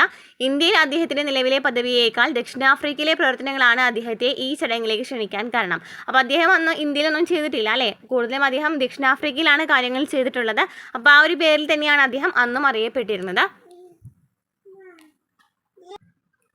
സംസാരിക്കാൻ അദ്ദേഹത്തിൻ്റെ ഊഴമെത്തിയപ്പോൾ നിർധനരായ തൊഴിലാളി വർഗത്തിനെതിരെയുള്ള ഇന്ത്യൻ പ്രമാണി വർഗത്തിൻ്റെ അവഗണനയെ ഗാന്ധിജി കുറ്റപ്പെടുത്തി. അപ്പോൾ ഇവിടെ അദ്ദേഹം പറയുന്നത് എന്താണ്? ആദ്യമായിട്ട് അദ്ദേഹം പ്രസംഗിച്ചപ്പോൾ പറഞ്ഞത് കൂടുതലായിട്ട് പ്രമാണി വർഗത്തിൻ്റെ അവഗണനയാണ്. ആരുടെ മേലുള്ള? തൊഴിലാളി വർഗത്തിനെതിരെയുള്ള അല്ലേ. ബനാറസ് ഹിന്ദു സർവകലാശാലയുടെ ഉദ്ഘാടന ചടങ്ങിനെ ഏറ്റവും ആകർഷകമായ പരിപാടി എന്ന് അദ്ദേഹം വിശേഷിപ്പിച്ചിട്ടുണ്ടായിരുന്നു. ഈ ബനാറസ് സർവകലാശാലയുടെ ഉദ്ഘാടനത്തിൽ അദ്ദേഹം ഈ ഒരു പരിപാടിയിൽ നിന്ന് പറഞ്ഞു ഏറ്റവും ആകർഷകമായ പരിപാടി എന്ന് വിശേഷിപ്പിച്ചിട്ടുണ്ടായിരുന്നു. പക്ഷേ ധനികരായ പ്രഭുക്കന്മാരുടെ സാന്നിധ്യവും ദശലക്ഷക്കണക്കിനുള്ള പാവപ്പെട്ടവരുടെ അസാന്നിധ്യവും തമ്മിലുള്ള അന്തരത്തിൽ അദ്ദേഹം ആശങ്ക പ്രകടിപ്പിച്ചു. അപ്പോൾ അദ്ദേഹം പറഞ്ഞു ഇതിൽ പങ്കെടുക്കുന്നവർ കൂടുതൽ എന്താണ്? പ്രഭുക്കന്മാരാണ്, ധനികരായ പ്രഭുക്കന്മാരാണ്. ഇവിടെ എന്താണ്? പാവപ്പെട്ടവരൊന്നും സാന്നിധ്യം കാണുന്നില്ല. അപ്പോൾ അതിനാൽ തന്നെ അദ്ദേഹം ആ ഒരു ആശങ്കയും പറഞ്ഞു. പിന്നെ എന്താ പറഞ്ഞത്? ക്ഷണിക്കപ്പെട്ട കുലീനരോടായിട്ട് അദ്ദേഹം പറഞ്ഞു, നിങ്ങൾ അണിഞ്ഞിരിക്കുന്ന ആടയാഭരണങ്ങൾ സ്വയം പൊട്ടിച്ച് അവ നിങ്ങളുടെ സ്വദേശീയർക്കായി ചേർത്ത് വയ്ക്കും വരെ ഇന്ത്യക്ക് മോചനം ലഭിക്കില്ല. കർഷകരിൽ നിന്ന് അവരുടെ കഠിനാധ്വാനത്തിൻ്റെ ഗുണഫലത്തിൻ്റെ ഭൂരിഭാഗവും നമ്മൾ കൈക്കലാക്കാൻ മറ്റുള്ളവരെ അനുവദിക്കുകയോ ചെയ്യുകയാണെങ്കിൽ നമ്മളിൽ സ്വയം ഭരണത്തിൻ്റെ വീര്യം ഉണ്ടാവുകയില്ല എന്ന് അദ്ദേഹം കൂട്ടിച്ചേർത്തു. നമ്മുടെ മോചനം കർഷകരിലൂടെ മാത്രമേ സാധ്യമാവുകയുള്ളൂ. അഭിഭാഷകരോ ഡോക്ടർമാരോ സമ്പന്നരായ ഭൂവുടമകളോ അത് നേടിത്തരാൻ പോകുന്നില്ല എന്നും അദ്ദേഹം പറഞ്ഞു. അപ്പോൾ നമ്മൾ ഇതിൽ നിന്നൊക്കെ മോചനം നേടണമെന്നുണ്ടെങ്കിൽ എന്താണ്? കർഷകരിലൂടെ മാത്രമേ അത് സാധ്യമാകുള്ളൂ. അല്ലാതെ തന്നെ ഈ ഡോക്ടർമാരുടെയും അഭിഭാഷകരുടെയും ഭൂവുടമകളൊന്നും അത് നമുക്ക് നേടിത്തരാൻ പോകുന്നില്ല എന്നും അദ്ദേഹം പറഞ്ഞു. ഇന്ത്യക്കാരുടെ പണം ഉപയോഗിച്ച് ഇന്ത്യക്കാരുടെ സംരംഭകത്വത്തിൽ ആരംഭിച്ച ദേശീയ സർവകലാശാല എന്ന് രേഖപ്പെടുത്തിയ ബനാറസ് ഹിന്ദു സർവകലാശാലയുടെ ഉദ്ഘാടനം ഒരു ആഘോഷവേള തന്നെയായിരുന്നു. എന്നാലും സ്വയം അഭിനന്ദിക്കുന്നതിനപ്പുറം ഇന്ത്യൻ ജനസംഖ്യയിൽ ഭൂരിഭാഗം വരുന്ന കർഷകരുടെയും തൊഴിലാളികളുടെയും സദസ്സിലെ പ്രാതിനിധ്യമില്ലായ്മയെ അവരുടെ അസാന്നിധ്യത്തെ അവിടെ സന്നിഹിത സന്നിഹിതരായിരുന്നവരുടെ ശ്രദ്ധയിൽപ്പെടുത്താനാണ് ഗാന്ധിജി ശ്രമിച്ചത്. അപ്പോൾ ഗാന്ധിജി ഇവിടെ കൂടുതലായിട്ടും ഇതൊരു നല്ല പരിപാടിയാണെന്നുണ്ടെങ്കിലും അദ്ദേഹം ഇതിനെ പുകഴ്ത്തി നന്നായിട്ട് പറയുന്നതിനേക്കാളും കൂടുതൽ അദ്ദേഹം ഇവിടെ പങ്കെടുക്കാതിരുന്ന തൊഴിലാളി വർഗത്തിനെ കുറിച്ചിട്ടാണ് അവിടെ അദ്ദേഹം പറയുന്നത്. ബനാറസിൽ 1916 ഫെബ്രുവരിയിൽ ഗാന്ധിജി നടത്തിയ പ്രസംഗം ഒരു തരത്തിൽ ഇന്ത്യൻ ദേശീയത പ്രമാണിമാരുടെ മാത്രം ഒരു പ്രതിഭാസമാണെന്നും അഭിഭാഷകരുടെയും ഡോക്ടർമാരുടെയും പ്രഭുക്കന്മാരുടെയും സൃഷ്ടിയാണെന്നുള്ള വസ്തുതയുടെ പ്രസ്താവനയായിരുന്നു. എന്നാൽ മറ്റൊരു തലത്തിൽ ഇത് കൃത്യതയാർന്ന ലക്ഷ്യത്തോടെയുള്ള പ്രസ്താവന നയമായിരുന്നു. ഇന്ത്യൻ ദേശീയതയോ ശരിക്കും എല്ലാ വിഭാഗം ഇന്ത്യക്കാരുടെയും പ്രാതിനിധ്യമുള്ളതാക്കി മാറ്റണമെന്ന തൻ്റെ ആഗ്രഹം ആദ്യമായി ഗാന്ധിജി വിളംബരം ചെയ്യുക കൂടിയായിരുന്നു ഈ ഒരു പരിപാടിയിൽ. അപ്പോൾ ഈ ഒരു പരിപാടിയിൽ എന്താ പറയുന്നത്, അദ്ദേഹം ഇന്ത്യൻ ദേശീയത എന്ന് പറയുമ്പോൾ പ്രഭുക്കന്മാർക്ക് വേണ്ടിയിട്ടോ അല്ലാന്നുണ്ടെങ്കിൽ ഭൂപ്രഭുക്കന്മാർക്ക് വേണ്ടിയിട്ടുള്ളതെന്ന് മാത്രമല്ല അല്ലേ, ഡോക്ടർമാർക്കും അഭിഭാഷകന് വേണ്ടി മാത്രമുള്ളതല്ല, അതൊക്കെ ആർക്കും കൂടിയിട്ടുള്ളതാണ്. കർഷകൻ, അതായത് ഇന്ത്യൻ ദേശീയത എന്ന് പറയുമ്പോൾ അവിടെ എല്ലാവരും കൂടി ഒരുമിച്ച് വരണം അല്ലേ, അതാണ് അദ്ദേഹം ഇതിലൂടെ പറയുന്നത്. ഇനി ആ വർഷത്തിലെ അവസാന മാസം അദ്ദേഹത്തിൻ്റെ കാഴ്ചപ്പാടുകൾ പ്രായോഗികമാക്കാനുള്ള അവസരം ഗാന്ധിജിക്ക് ലഭിച്ചിട്ടുണ്ടായിരുന്നു. 1916 ഡിസംബറിൽ ലക്നൌവിൽ വെച്ച് നടന്ന INCയുടെ കോൺഗ്രസിൻ്റെ വാർഷിക സമ്മേളനത്തിൽ ബീഹാറിലെ ചമ്പാരനിൽ നിന്നുള്ള ഒരു കർഷകൻ അദ്ദേഹത്തെ സമീപിക്കുകയും ആരായിരുന്നു അത്, രാജകുമാർ ശുക്ലയായിരുന്നു. ബ്രിട്ടീഷുകാരായ നീലം തോട്ടുടമകളിൽ നിന്നും കർഷകർ അനുഭവിക്കുന്ന കഠിന ദുരിതത്തെ അറിയിക്കുകയും ചെയ്തു. അങ്ങനെ ഇതിൻ്റെയൊക്കെ ഫലമായിട്ടാണ് 1916 നമുക്കറിയാം ചമ്പാരൻ സത്യാഗ്രഹം നടക്കുന്നുണ്ടല്ലേ. ആ സമയത്ത് ഈ ലക്നൌവിൽ വെച്ച് നടന്ന കോൺഗ്രസിനെ വാർഷിക സമ്മേളനത്തിൽ അദ്ദേഹത്തെ ഒരു കർഷകൻ വന്ന് കാണുന്നുണ്ട്, അവരുടെ ദുരിതത്തെക്കുറിച്ചിട്ടൊക്കെ പറയുന്നുണ്ട്. ഇനി നിസ്സഹകരണത്തിൻ്റെ നിർമ്മാണവും അപനിർമ്മാണവും. കർഷകർക്ക് പാട്ടവ്യവസ്ഥയിൽ സംരക്ഷണം ഉറപ്പാക്കുന്നതിനും അവർ ഇഷ്ടാനുസരണം തിരഞ്ഞെടുക്കുന്ന വിളകൾ കൃഷി ചെയ്യുന്നതിനുമായിട്ട് അദ്ദേഹം 1917 എന്താണ് സത്യാഗ്രഹം നടത്തിയിട്ടുണ്ടായിരുന്നത്, ചമ്പാരൻ സത്യാഗ്രഹം നടത്തിയിട്ടുണ്ടായിരുന്നു അല്ലേ. അപ്പോൾ 1917 മുഴുവൻ ഗാന്ധിജി ചമ്പാരനിൽ ചെലവഴിച്ചിട്ടുണ്ടായിരുന്നു. അതിന് തൊട്ടടുത്ത വർഷം 1918 സ്വന്തം നാടായ ഗുജറാത്തിൽ തന്നെ 2 പ്രക്ഷോഭങ്ങളിൽ ഗാന്ധിജി ഏർപ്പെട്ടത്. ഏതൊക്കെയാണ്, അഹമ്മദാബാദ് തുണിമിൽ സമരവും പിന്നെ ഏതാണ്, കേദാ സത്യാഗ്രഹം അല്ലേ. അഹമ്മദാബാദിലെ തുണിമിൽ തൊഴിലാളികൾക്ക് മെച്ചപ്പെട്ട തൊഴിൽ സാഹചര്യം ആവശ്യപ്പെട്ടുകൊണ്ടുള്ള ഒരു തൊഴിലാളി സമരത്തിലാണ് ആദ്യമായി അദ്ദേഹം ഇടപെട്ടത്. തൊഴിലാളി സമരത്തിൽ ആദ്യമായി ഇടപെട്ടത് 1918 അഹമ്മദാബാദ് തുണിമിൽ സമരത്തിലായിരുന്നു. പിന്നീട് കേദയിലെ കർഷകർക്ക് കൃഷിനാശമുണ്ടായപ്പോൾ ഗവൺമെൻറ്റിനോട് നികുതി ഇളവ് ആവശ്യപ്പെട്ടുകൊണ്ട് നടത്തിയ സമരത്തിൽ ഗാന്ധിജി പങ്കുചേർന്നിട്ടുണ്ടായിരുന്നു. അപ്പോൾ 1917 ചമ്പാരൻ സത്യാഗ്രഹത്തെക്കുറിച്ച് പറഞ്ഞു, 1918 കേദാ സത്യാഗ്രഹവും അഹമ്മദാബാദ് തുണിമിൽ സമരത്തെക്കുറിച്ചും പറഞ്ഞു അല്ലേ. ഈ അഹമ്മദാബാദ് തുണിമിൽ സമരവും കേദയിലും സത്യാഗ്രഹമൊക്കെ നടക്കുന്ന എവിടെയാണ്, ഗുജറാത്തിലാണെന്നും പഠിച്ചു വെച്ചിരിക്കാം. ചമ്പാരനിലെയും അഹമ്മദാബാദിലെയും കേദയിലെയും സമര നേതൃത്വം ഗാന്ധിജിയെ പാവപ്പെട്ടവരോട് അഗാധമായ അനുകമ്പയുള്ള ഒരു ദേശീയവാദിയായി എടുത്തു കാണിച്ചു. അതേസമയം ഇവയെല്ലാം തന്നെ പ്രാദേശിക സമരങ്ങൾ തന്നെയാണ് അല്ലേ. 1919 വിശാലമായ സമര മുന്നേറ്റങ്ങൾ നടത്താൻ ഉതകിയ ഒരു വിഷയം കോളനി ഭരണാധികാരികൾ ഗാന്ധിജിയുടെ മടിത്തട്ടിലേക്ക് ഇട്ടുകൊടുത്തു. എന്തായിരുന്നു, 1914-18 മഹായുദ്ധക്കാലത്ത് ബ്രിട്ടീഷ് ഗവൺമെൻറ് പത്രങ്ങളുടെ മേൽ സെൻസർഷിപ്പ് ഏർപ്പെടുത്തുകയും വിചാരണ കൂടാതെ ആരെയും തടവിൽ വയ്ക്കാനുള്ള അനുമതി നൽകുകയും ചെയ്തിട്ടുണ്ടായിരുന്നു. ഇപ്പോൾ സർ സിഡ്നി റൗലത്ത് ചെയർമാനായുള്ള കമ്മിറ്റിയുടെ ശുപാർശ പ്രകാരം ഈ കടുത്ത നടപടികൾ തുടരുകയും ചെയ്തു. അപ്പോൾ 1914-18 മഹായുദ്ധക്കാലത്ത് ഈ പത്രങ്ങളുടെ മേൽ സെൻസർഷിപ്പ് ഏർപ്പെടുത്തിയിട്ടുണ്ടായിരുന്നു ബ്രിട്ടീഷുകാർ. അങ്ങനെ കുറച്ച് നിയമങ്ങളൊക്കെ കൊണ്ടുവന്നിട്ടുണ്ടായിരുന്നു. പക്ഷേ ഈ റൗലത്ത് വരുമ്പോൾ എന്താ സംഭവിക്കുകയാണ്, സർ സിഡ്നി റൗലത്ത് വരുന്ന സമയത്ത് ഇത് കുറച്ചും കൂടി കൂടുതൽ നടപടികൾ അവിടെ വരാണ് ചെയ്യുന്നത് അല്ലേ. അങ്ങനെ ഇതിനോട് പ്രതികരിച്ചുകൊണ്ട് റൗലത്ത് ആക്ടിനെതിരെ ഒരു രാജ്യവ്യാപക പ്രക്ഷോഭത്തിന് ഗാന്ധിജി ആഹ്വാനം ചെയ്തു. നമ്മൾ പഠിച്ചു അല്ലേ, റൗലത്ത് നിയമത്തെ കരിനിയമമെന്ന് ഗാന്ധിജി വിശേഷിപ്പിച്ചു എന്നൊക്കെ അല്ലേ. ഈ ബന്ദ് ആഹ്വാനത്തെ തുടർന്ന് ഇന്ത്യയുടെ വടക്കും പടിഞ്ഞാറുമുള്ള നഗരങ്ങളിലുടനീളം കടകമ്പോളങ്ങളും സ്കൂളുകളും അടച്ചിടുകയും ജനജീവിതം നിശ്ചലമാവുകയും ചെയ്തു. യുദ്ധകാലത്ത് ബ്രിട്ടീഷുകാരുടെ ഭാഗത്ത് നിന്നുകൊണ്ട് പോരാടിയതിന് ധാരാളം പേർ പ്രതിഫലം കാത്തിരുന്ന പഞ്ചാബിൽ ഈ പ്രക്ഷോഭം അതിതീക്ഷ്ണമായി പ്രതിഫലിച്ചു. പകരം അവർക്ക് നൽകിയത് റൗലത്ത് ആക്ട് ആയിരുന്നു. അപ്പോൾ ആ സമയത്ത് റൗലത്ത് ആക്ട് ആണ് അവിടെ കൂടുതലായിട്ട് വരുന്നത് അല്ലേ, റൗലത്ത് ആക്ട് ആണ് വരുന്നത്. പഞ്ചാബിലേക്ക് പോകുന്ന വഴിയിൽ ഗാന്ധിജിയെ ബ്രിട്ടീഷുകാർ തടഞ്ഞു വെച്ചു. പ്രമുഖരായ പ്രാദേശിക കോൺഗ്രസുകാർ പോലും അറസ്റ്റ് ചെയ്യപ്പെട്ടു. ഈ പ്രവിശ്യയിലെ സ്ഥിതി കൂടുതൽ പ്രക്ഷുബ്ധമായി മാറുകയും അമൃത്സറിൽ 1919 ഏപ്രിലിൽ ദേശീയവാദികളുടെ യോഗത്തിനു നേരെ ഒരു ബ്രിട്ടീഷ് ബ്രിഗേഡിയർ വെടിവെക്കാൻ ഉത്തരവിട്ടതിലൂടെ രക്തരൂക്ഷിതമായത് കലാശിക്കുകയും ചെയ്തു. ഇതിനെയാണ് ജാലിയൻ വാലാബാഗ് കൂട്ടക്കൊല എന്നറിയപ്പെടുന്നത്. ഈ ദുരന്തത്തിൽ 400-ലധികം പേർ കൊല ചെയ്യപ്പെട്ടു. അപ്പോൾ എന്താ പറയുന്നത് 1919 കുറിച്ചിട്ടാണ് പറയുന്നത്. 1919 എന്ത് വരുന്നത്? പ്രധാനമായിട്ടും പഠിച്ചു വെക്കേണ്ടത് ജാലിയൻ വാലാബാഗ് കൂട്ടക്കൊലയാണ്. അതുപോലെ തന്നെ എന്താണ് റൗളത്ത് നിയമം അല്ലേ? റൗളത്ത് നിയമം നമുക്ക് പറയുകയാണെങ്കിൽ 1914-15 സമയത്തൊക്കെ ഇതിനെ കുറച്ച് കാര്യങ്ങളൊക്കെ നടന്നിട്ടുണ്ടായിരുന്നു. നിയമം പാസ്സാക്കിയിട്ടുണ്ട്. എന്നാൽ കൂടുതൽ നടപടികൾ വരുന്നത് ആരുടെ സമയത്താണ്? റൗളത്തിൻ്റെ സമയത്താണ്. അതിനാൽ തന്നെ റൗളത്ത് നിയമം എന്നൊക്കെ വിശേഷിപ്പിക്കുന്നുണ്ട്. ഗാന്ധിജി കരി നിയമം എന്ന് വിശേഷിപ്പിക്കുന്നുണ്ട്. ഇതിനെതിരെ ഹർത്താലൊക്കെ നടത്തുന്നുണ്ട്. അങ്ങനെ എന്ത് സംഭവിക്കുകയാണ്? അദ്ദേഹത്തിനെ അറസ്റ്റ് ചെയ്യപ്പെടുന്നുണ്ട്. അതുപോലെ തന്നെ അത് മാത്രമല്ല, ജാലിയൻ വാലാബാഗ് കൂട്ടക്കൊല നടക്കുന്നുണ്ട് അല്ലേ? ഒരു ഉദ്യോഗസ്ഥൻ വെടിവെക്കുന്നുണ്ട് അല്ലേ? അപ്പോൾ അതും എന്താണ് 1919 നടന്ന ഒരു പ്രത്യേകതയാണ്, അല്ലെങ്കിൽ നടന്ന സംഭവമാണ്. ഇനി റൗളത്ത് സത്യാഗ്രഹമായിരുന്നു ഗാന്ധിജിയെ ശരിക്കും ഒരു ദേശീയ നേതാവാക്കി മാറ്റിയത്. ആ വിജയത്തിൽ നിന്ന് ഊർജ്ജം ഉൾക്കൊണ്ടുകൊണ്ട് ബ്രിട്ടീഷ് ഭരണത്തിനോട് ഒരു നിസ്സഹകരണത്തിന് ഗാന്ധിജി ആഹ്വാനം ചെയ്തു. കോളനി വാഴ്ചയുടെ അവസാനം ആഗ്രഹിക്കുന്ന ഇന്ത്യക്കാർ സ്കൂളുകളും കോളേജുകളും കോടതികളും ബഹിഷ്കരിക്കാനും നികുതി നിഷേധിക്കാനും ആവശ്യപ്പെട്ടു. മൊത്തത്തിൽ ബ്രിട്ടീഷ് സർക്കാരുമായി സ്വമേധയായുള്ള എല്ലാ ബന്ധങ്ങളിൽ നിന്നും വിട്ടുനിൽക്കൽ മുറുകെ പിടിക്കുവാൻ അദ്ദേഹം ആവശ്യപ്പെട്ടു. അങ്ങനെ അതിനുശേഷം, അതായത് ഈ റൗളത്ത് നിയമം വന്ന സമയത്താണ് ഗാന്ധിജിയെ കൂടുതലും ഒരു ദേശീയ നേതാവാക്കി മാറ്റിയത് തന്നെ ഒരു റൗളത്ത് സത്യാഗ്രഹമായിരുന്നു എന്ന് പറയാം. കാരണം ഈ വിജയത്തിൽ, അതായത് റൗളത്ത് നിയമം ആ ഒരു സമയത്ത്, അപ്പം എന്താ പറഞ്ഞത്, അങ്ങനെ ഇപ്പോൾ 1919 റൗളത്ത് നിയമത്തിനെതിരെയൊക്കെ അദ്ദേഹം പോരാടിയിട്ടുണ്ടായിരുന്നു. അങ്ങനെ 1920 നിസ്സഹകരണ സമരം ആരംഭിക്കുകയാണ്. നിസ്സഹകരണ സമരം എന്ന് വെച്ചാൽ എന്താണ്? ബ്രിട്ടീഷുകാരോടുള്ള എതിർപ്പാണ് അദ്ദേഹം അവിടെ പ്രകടമാക്കുന്നത്. പക്ഷേ അതിൽ ബ്രിട്ടീഷുകാരുടെ എതിർപ്പ് മാത്രമല്ല, അവിടെ അദ്ദേഹം എന്തുകൊണ്ട് വരുന്നുണ്ടായിരുന്നു? സ്വദേശിവൽക്കരണം അല്ലേ? സ്വദേശി പ്രസ്ഥാനമൊക്കെ എന്ന് പറയാം. എന്ന് വെച്ചാൽ എന്താണ്? സ്വദേശി ഉൽപ്പന്നങ്ങൾ നമ്മൾ ഉണ്ടാക്കുന്ന ഉൽപ്പന്നങ്ങൾ, നമ്മൾ നിർമ്മിക്കുന്ന ഉൽപ്പന്നങ്ങളൊക്കെ ഉപയോഗിക്കുവാനും, അപ്പോൾ സ്വദേശി വസ്തുക്കളൊക്കെ ഉപയോഗിക്കാനൊക്കെ പറയുന്നുണ്ട്. അതുപോലെ തന്നെ വിദേശ വസ്തുക്കളൊക്കെ ബഹിഷ്കരിക്കാനൊക്കെ എന്തിൽ പറയുന്നുണ്ട്? ഈ ഒരു നിസ്സഹകരണ സമരത്തിൽ പറയുന്നുണ്ട്.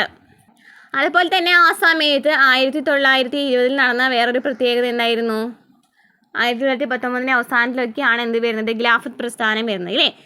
നിസ്സഹകരണം നല്ല രീതിയിൽ മുന്നോട്ട് കൊണ്ടുപോയാൽ ഇന്ത്യ ഒരു വർഷത്തിനുള്ളിൽ സ്വയം ഭരണം നേടുമെന്ന് ഗാന്ധിജി ഉറപ്പിച്ചു പറഞ്ഞു. ഈ പ്രക്ഷോഭം കൂടുതൽ വിപുലപ്പെടുത്തുന്നതിനായി തുർക്കി ഭരണാധികാരിയായ കെമാൽ അത്താതുർക്ക് പിൽക്കാലത്ത് ഇല്ലാതാക്കിയ ഇസ്ലാമികതയുടെ മുഴുവൻ പ്രതീകമായ ഖലീഫ ഭരണ വ്യവസ്ഥ പുനഃസ്ഥാപിക്കാൻ വേണ്ടി പ്രവർത്തിക്കുന്ന ഖിലാഫത്ത് പ്രസ്ഥാനവുമായി ഗാന്ധിജി കൈകോർത്തു.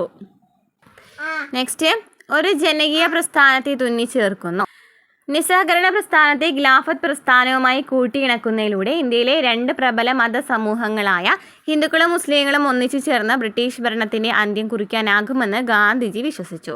ഈ പ്രസ്ഥാനങ്ങൾ കോളനിവൽകൃത ഇന്ത്യയിൽ തീർച്ചയായും നാളിതുവരെ കാണാത്ത തരത്തിലുള്ള ആവേശ തരംഗങ്ങൾ അയച്ചുവിട്ടു. അതായത് അദ്ദേഹം ഈ ഒരു ഖിലാഫത്ത് പ്രസ്ഥാനം കൂടി കൊണ്ടുവരാൻ കാരണം എന്താണ്? മതസൗഹാർദ്ദം അല്ലേ? അതായത് എല്ലാ വിഭാഗം ജനങ്ങളെയും ഇതിൽ ഉൾക്കൊള്ളിക്കണം എന്നൊരു ഉദ്ദേശത്തോട് കൂടിയിട്ടാണ് ഖിലാഫത്ത് പ്രസ്ഥാനം എന്ന് പറയുന്നത്, അല്ലെങ്കിൽ ഖിലാഫത്ത് പ്രശ്നങ്ങളൊക്കെ അദ്ദേഹം അവിടെ എന്ത് ചെയ്യുന്നത്? കുറച്ചും കൂടി ഒരു ഇമ്പോർട്ടൻസ് അതിന് വേണ്ടി കൊടുക്കുന്നത് എന്താണ്? എല്ലാ മതസമൂഹങ്ങളെയും ഒന്നിച്ച് ഇണക്കുക എന്ന് പറയുന്ന ഉദ്ദേശത്തോടു കൂടിയാണ്. അങ്ങനെ ഗവൺമെൻറ്റിൻ്റെ നിയന്ത്രണത്തിൽ ഉള്ള സ്കൂളുകളിലും കോളേജുകളും വിദ്യാർത്ഥികൾ പോകാതെയായി. നമ്മൾ പറഞ്ഞില്ലേ, വിദേശ വസ്തുക്കളൊക്കെ ബഹിഷ്കരിക്കണം. അതുപോലെ തന്നെ ബ്രിട്ടീഷുകാരുടെ നമ്മൾ സിയാറ്റിൽ പറഞ്ഞിട്ടുണ്ടായിരുന്നില്ലേ, ബ്രിട്ടീഷുകാരുടെ വിദ്യാഭ്യാസം, ഇംഗ്ലീഷ് വിദ്യാഭ്യാസത്തെ എല്ലാവരും എതിർക്കണം. ഗവൺമെൻറ് സർക്കാർ ഉദ്യോഗങ്ങൾ വഹിക്കുന്നവരെല്ലാവരും അതിൽ നിന്ന് വിരമിക്കണം. അങ്ങനെയൊക്കെ കുറച്ച് കാര്യങ്ങൾ പറഞ്ഞിട്ടായിരുന്നു അല്ലേ. അഭിഭാഷകർ കോടതികളിൽ ഹാജരാകാൻ വിസമ്മതിക്കണം. പല നഗരങ്ങളിലും പട്ടണങ്ങളിലും തൊഴിലാളികൾ പണി മുടക്കിയിട്ടുണ്ടായിരുന്നു. ഔദ്യോഗിക കണക്കുകൾ പ്രകാരം 1921 70 ദശലക്ഷം തൊഴിൽ ദിനങ്ങൾ നഷ്ടപ്പെടുത്തിയ 6 ലക്ഷത്തോളം തൊഴിലാളികൾ പങ്കെടുത്ത 396 പണിമുടക്കുകളും നടന്നു. ഗ്രാമപ്രദേശങ്ങളും ഈ അസംതൃപ്തിയിൽ തിളച്ചു മറിയുന്നുണ്ട്. വടക്കൻ ആന്ധ്രയിലെ ഗിരിവർഗ്ഗക്കാർ എന്ത് ചെയ്തു? വന നിയമങ്ങൾ ലംഘിച്ചു. ഔദ്യോഗിക കർഷകർ നികുതി നൽകിയില്ല. കൊമ്മയൂണിലെ കർഷകർ കോളനി അധികൃതരുടെ സാധനങ്ങൾ ചുമക്കാൻ വിസമ്മതിച്ചു. ചിലപ്പോഴൊക്കെ ഈ പ്രാദേശിക നേതാക്കളുടെ എതിർപ്പ് പോലും അവഗണിച്ചുകൊണ്ട് ഈ പ്രതിഷേധ പ്രക്ഷോഭങ്ങൾ മുന്നോട്ട് പോയി. കർഷകരും തൊഴിലാളികളും മറ്റുള്ളവരും മുകളിൽ നിന്നുള്ള ആജ്ഞകൾക്ക് കാത്തു നിൽക്കുന്നതിനേക്കാൾ ബ്രിട്ടീഷ് ഭരണത്തോട് നിസ്സഹകരണം എന്ന ആഹ്വാനത്തെ തങ്ങളുടെ താല്പര്യങ്ങൾക്ക് ഏറ്റവും അനുയോജ്യമായ രീതിയിൽ വ്യാഖ്യാനിക്കുകയും പ്രതികരിക്കുകയും ചെയ്തു.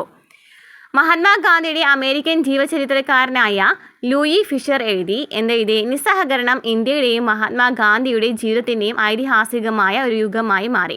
സമാധാനത്തെ സംബന്ധിച്ചിടത്തോളം നിസ്സഹകരണം നിഷേധാത്മകമായിരുന്നുവെങ്കിലും കാര്യക്ഷമമായിരുന്നു എന്നത് ശരിയാണ്. നിഷേധം, ത്യാഗം, ആത്മനിയന്ത്രണം എന്നിവയെ ആ പ്രക്ഷോഭം സാധൂകരിച്ചു. സ്വയംഭരണത്തിൻ്റെ പരിശീലനമായിരുന്നു അത്. 1857 കലാപത്തിന് ശേഷം ആദ്യമായ നിസ്സഹകരണ പ്രസ്ഥാനത്തിൻ്റെ ഫലമായി ബ്രിട്ടീഷ് ഭരണത്തിൻ്റെ അടിത്തറയുലഞ്ഞു. 1922 ഫെബ്രുവരിയിൽ യുണൈറ്റഡ് പ്രൊവിൻസിൽ ഒരു സംഘം കർഷകർ ചൗരി ചൗര എന്ന ചെറുഗ്രാമത്തിലെ പോലീസ് സ്റ്റേഷൻ ആക്രമിക്കുകയും തീയിടുകയും ചെയ്തു. നിരവധി കോൺസ്റ്റബിൾമാർ ആ വൻ തീപിടുത്തത്തിൽ എരിഞ്ഞടങ്ങി. ഈ ആക്രമണ സംഭവം നിസ്സഹകരണ പ്രസ്ഥാനത്തെ തന്നെ പിൻവലിക്കാൻ ഗാന്ധിജിയെ പ്രേരിപ്പിച്ചു. പ്രതിരോധമില്ലാത്തവരായി തീരുകയും ജനക്കൂട്ടത്തിൻ്റെ കാരുണ്യത്തിലേക്ക് സ്വയം എടുത്തെറിയുകയും ചെയ്ത മനുഷ്യരെ കൊലപ്പെടുത്തിയത് ഒരു പ്രകോപനത്തിനും ന്യായീകരിക്കാൻ കഴിയില്ല എന്ന് ഗാന്ധിജി ഊന്നി പറഞ്ഞു. അപ്പം എന്താ പറയുന്നത്, അങ്ങനെ നിസ്സഹകരണ സമരം നടന്നുകൊണ്ടിരിക്കുകയാണ്. അതിനിടയിൽ 1922 കുറച്ച് പോലീസുകാരൊക്കെ ആരെ ആക്രമിക്കുന്നുണ്ട്, നമ്മുടെ ഈ നേതാക്കന്മാരൊക്കെ ആക്രമിക്കുന്നുണ്ട്. അപ്പോൾ അതിനെതിരായിട്ട് അവരെന്താ ചെയ്തിട്ടുണ്ടായിരുന്നത്, ഈ പോലീസ് സ്റ്റേഷനെ കത്തിക്കുകയാണ് ചെയ്തത്. അതിൽ കുറേ പേര് മരിക്കുകയാണ്. അപ്പോൾ ഇത് ആർക്കും സഹിച്ചില്ല, ഗാന്ധിജിക്ക് സഹിച്ചില്ല. കാരണം ഗാന്ധിജി എന്ന് വെച്ചാൽ ഒരു പ്രക്ഷോഭമൊന്നും ഇല്ലാതെ അല്ലേ ഇങ്ങനെയുള്ള കാര്യങ്ങൾ അഹിംസയിൽ അധിഷ്ഠിതമായിട്ടുള്ള സ്വാതന്ത്ര്യമാണ് ആരെ ആഗ്രഹിക്കുന്നത്, ഗാന്ധിജി ആഗ്രഹിക്കുന്നത്. അപ്പോൾ അദ്ദേഹം എന്ത് ചെയ്തു, നിസ്സഹകരണ സമരം തന്നെ പിൻവലിക്കുകയാണ്. അപ്പോൾ നിസ്സഹകരണ സമരം പിൻവലിക്കാൻ ഇടയാക്കിയ സംഭവം ചോദിക്കുകയാണെങ്കിൽ ചൗരി ചൗര സംഭവമാണ്. 1922 ചൗരി ചൗര സംഭവം നടക്കുന്നത് ഉത്തർപ്രദേശിലാണെന്നുള്ളത് പഠിച്ചു വെച്ചിരിക്കുക. അപ്പോൾ ഇതിനൊക്കെ കുറേ പേര് ഇങ്ങനെ പിൻവലിച്ചൊന്നും കുറേ പേർക്ക് ഇഷ്ടമായിട്ടില്ല. അതൊക്കെ നമ്മൾ കണ്ടു അല്ലേ, SCRTയിൽ കണ്ടു. ഇനി എന്തായിരുന്നു ഖിലാഫത്ത് പ്രസ്ഥാനം? മുഹമ്മദ് അലിയും ഷൗക്കത്ത് അലിയും നയിച്ച ഇന്ത്യൻ മുസ്ലിങ്ങളുടെ ഒരു പ്രസ്ഥാനമായിരുന്നു ഖിലാഫത്ത് പ്രസ്ഥാനം. ആരൊക്കെയാണ്? മുഹമ്മദ് അലിയും ഷൗക്കത്ത് അലിയുമാണ് ഖിലാഫത്ത് പ്രസ്ഥാനത്തിൻ്റെ നേതാക്കന്മാർ. 1919 1920 കാലഘട്ടത്തിലാണ്. പഴയ ഒട്ടോമൻ സാമ്രാജ്യത്തിൻ്റെ പരിധിയിൽ വരുന്ന മുസ്ലിം പുണ്യസ്ഥലങ്ങൾ മുമ്പത്തെ പോലെ തുർക്കി സുൽത്താനെ അഥവാ ഖലീഫയുടെ നിയന്ത്രണത്തിന് കീഴിൽ നിലനിർത്തണം. അറേബ്യ, സിറിയ, ഇറാഖ്, പാലസ്തീൻ എന്നിവ ഉൾപ്പെടുന്ന ജസീറത്ത് ഉൽ അറബ്, സിറിയ, ഇറാഖ്, പാലസ്തീൻ നിർബന്ധമായും മുസ്ലിം പരമാധികാരത്തിന് കീഴിൽ നിൽക്കണം. ഖലീഫയ്ക്ക് ഇസ്ലാമിക വിശ്വാസം സംരക്ഷിക്കുന്നതിനാവശ്യമായ മതിയായ പ്രദേശങ്ങൾ അനുവദിക്കണമെന്നൊക്കെയായിരുന്നു ഇതിൽ പറഞ്ഞിട്ടുണ്ടായിരുന്നത്. കോൺഗ്രസ് ഈ പ്രസ്ഥാനത്തെ പിന്തുണയ്ക്കുകയും ഗാന്ധിജി ഇതിനെ നിസ്സഹകരണ പ്രസ്ഥാനവുമായി സംയോജിപ്പിക്കാൻ ആഗ്രഹിക്കുകയും ചെയ്തിട്ടുണ്ടായിരുന്നു. ഇനി നമ്മൾ പറഞ്ഞ ചൗരി ചൗര സംഭവം നടന്നു എന്നുള്ളത് അല്ലേ. നിസ്സഹകരണ പ്രസ്ഥാനത്തിനിടെ ആയിരക്കണക്കിന് ഇന്ത്യക്കാർ ജയിലിൽ അടയ്ക്കപ്പെട്ടു. 1922 മാർച്ചിൽ രാജ്യദ്രോഹ കുറ്റം ചുമത്തി ഗാന്ധിജിയെ അറസ്റ്റ് ചെയ്തു.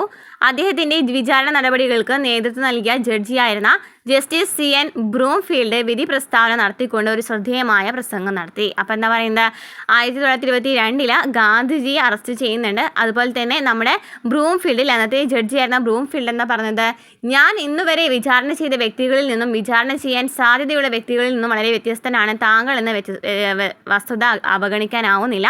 താങ്കളുടെ നാട്ടുകാരായ ലക്ഷങ്ങളുടെ കണ്ണിൽ താങ്കൾ ഒരു മഹാനായ രാജ്യസ്നേഹിയും സമുന്നതനായ നേതാവുമാണ് എന്ന വസ്തുതയും അവഗണിക്കാനാവുന്നില്ല. രാഷ്ട്രീയത്തിൽ താങ്കളെ എതിർക്കുന്നവർ പോലും ഉന്നതമായ ആദർശം പുലർത്തുന്ന പുണ്യാത്മ ജീവിതം പോലും നയിക്കുന്ന ആളായിട്ടാണ് താങ്കളെ കാണുന്നത്. എന്നിരുന്നാലും ഗാന്ധിജി നിയമം ലംഘിച്ചതിനാൽ 6 വർഷത്തെ തടവ് ശിക്ഷയ്ക്ക് വിധിക്കേണ്ടത് നീതിപീഠത്തിൻ്റെ ബാധ്യതയാണ്. അതുപോലെ തന്നെ ഒരുപക്ഷെ ഇന്ത്യയിൽ വരും കാല സംഭവ വികാസങ്ങൾ ഗവൺമെന്റിന് താങ്കളുടെ ശിക്ഷയുടെ കാലാവധി കുറയ്ക്കാനും താങ്കളെ മോചിപ്പിക്കാനും അനുവദിക്കുന്ന തരത്തിലുള്ളവയാണെങ്കിൽ അതിൽ മറ്റൊരാളെക്കാളും ഏറ്റവും അധികം സന്തോഷിക്കുന്നതും അദ്ദേഹം തന്നെയായിരിക്കുമെന്ന് പറയുന്നു. നെക്സ്റ്റ്, ജനങ്ങളുടെ നേതാവ്. 1922 ആയപ്പോഴേക്കും 1916 ഫെബ്രുവരിയിൽ ബനാറസ് ഹിന്ദു സർവകലാശാലയിൽ നടത്തിയ പ്രസംഗത്തിലെ വാക്ക് പാലിച്ചുകൊണ്ട് ഗാന്ധിജി ഇന്ത്യൻ ദേശീയ പ്രസ്ഥാനത്തെ മാറ്റിമറിച്ചു. അതുമാത്രമല്ല, ഇനിമേൽ ബുദ്ധിജീവികളുടെയും ഉദ്യോഗസ്ഥരുടെയും പ്രസ്ഥാനമല്ല, മറിച്ച് ഇത് ഇപ്പോൾ 100,000 കണക്കിന് കർഷകരും തൊഴിലാളികളും കൈവേലക്കാരും അതിൽ പങ്കെടുക്കുന്നുണ്ട്. അവരിൽ പലരും ഗാന്ധിജിയെ മഹാത്മാ എന്ന് വിശേഷിപ്പിച്ചിട്ടുണ്ടായിരുന്നു. അദ്ദേഹം തങ്ങളെപ്പോലെ വസ്ത്രം ധരിക്കുന്നു, തങ്ങളെപ്പോലെ ജീവിക്കുന്നു, തങ്ങളുടെ ഭാഷകൾ സംസാരിക്കുന്നു എന്ന വസ്തുത അവർ ആസ്വദിച്ചു. മറ്റു നേതാക്കളിൽ നിന്നും വ്യത്യസ്തനായി പൊതുജനങ്ങളിൽ നിന്ന് അകലം പാലിക്കാതെ അദ്ദേഹം അവരോട് സഹാനുഭൂതി കാണിക്കുകയും അവരിൽ ഒരാളായി മാറുകയും ചെയ്തു.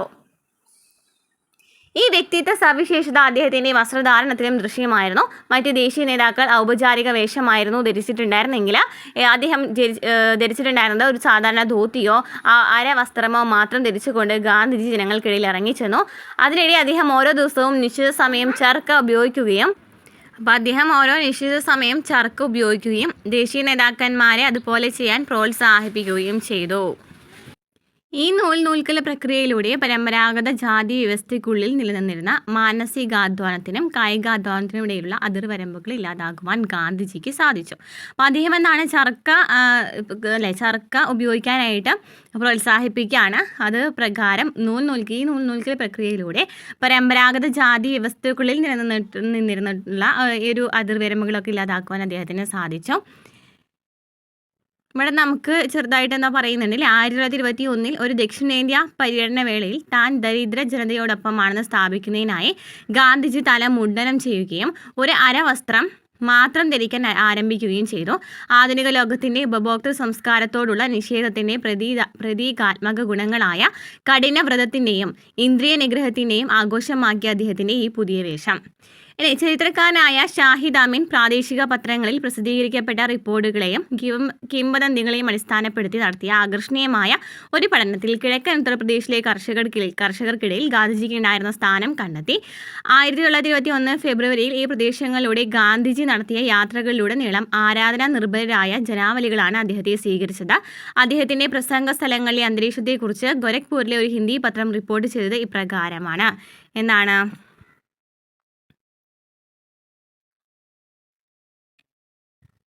ഇവിടെ ചർക്കയെക്കുറിച്ച് പറയുന്നുണ്ട് അല്ലേ. യന്ത്രങ്ങൾ മനുഷ്യനെ അടിമകളാക്കുകയും തൊഴിലില്ലാതാക്കുകയും ചെയ്യുന്ന ആധുനിക യുഗത്തിൻ്റെ ശക്തനായ വിമർശകനായിരുന്നു മഹാത്മാഗാന്ധി. യന്ത്രങ്ങളുടെയും സാങ്കേതിക വിദ്യയെയും മഹത്വവൽക്കരിക്കാത്ത മനുഷ്യ സമൂഹത്തിൻ്റെ പ്രതീകമായാണ് അദ്ദേഹം ചർക്കയെ കണ്ടത്. കൂടാതെ പാവപ്പെട്ടവർക്ക് ചെറിയൊരു അധിക വരുമാനവും സ്വയം പര്യാപ്തതയും നേടിക്കൊടുക്കുന്ന ഒന്നായിരുന്നു നൂൽ പിരിക്കൽ യന്ത്രം.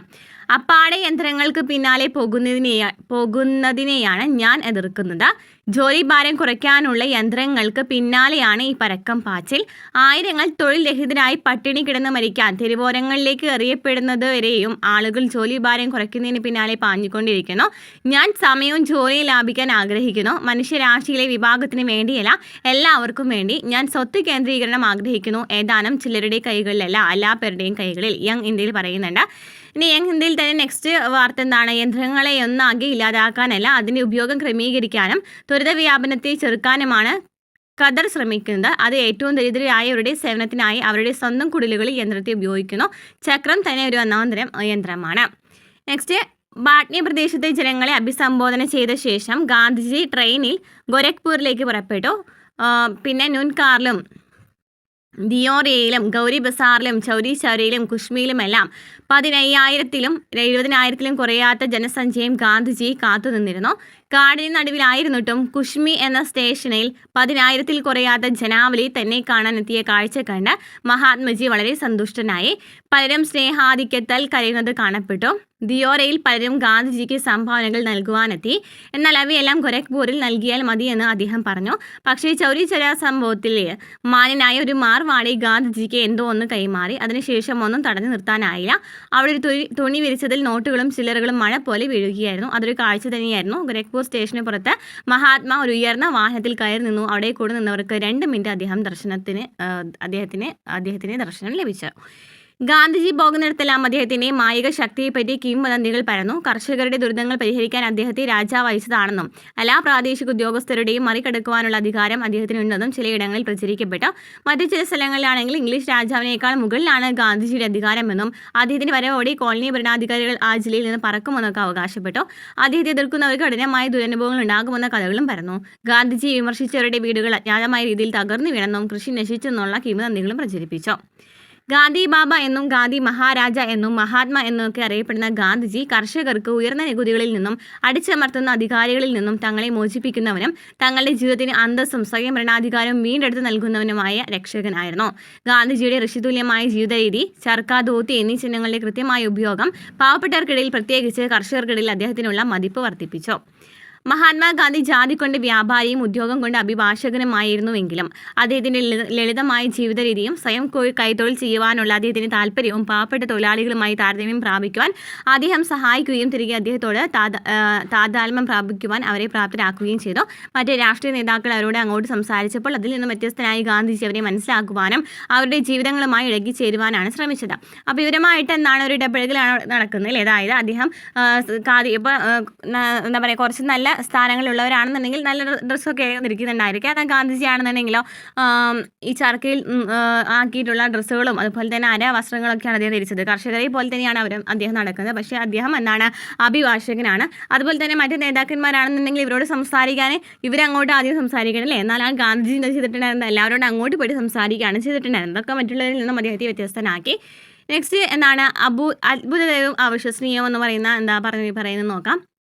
അക്കാലത്ത് പ്രചരിച്ചിരുന്ന നിരവധി കിംവദന്തികൾ യുണൈറ്റഡ് പ്രൊവിൻസിലെ പ്രാദേശിക ദിനപത്രങ്ങളിൽ രേഖപ്പെടുത്തിയിട്ടുണ്ട്. മഹാത്മാഗാന്ധിയുടെ മായിക ശക്തി പരീക്ഷിക്കുവാൻ ശ്രമിച്ചവരൊക്കെയും അത്ഭുതപ്പെട്ടിരുന്നു എന്ന് കിംവദന്തികൾ പ്രചരിപ്പിച്ചിട്ടുണ്ടായിരുന്നു. അപ്പോൾ കുറേ തെറ്റായ വാർത്തകളൊക്കെ ഇവിടെ പ്രചരിപ്പിക്കുന്നുണ്ട്.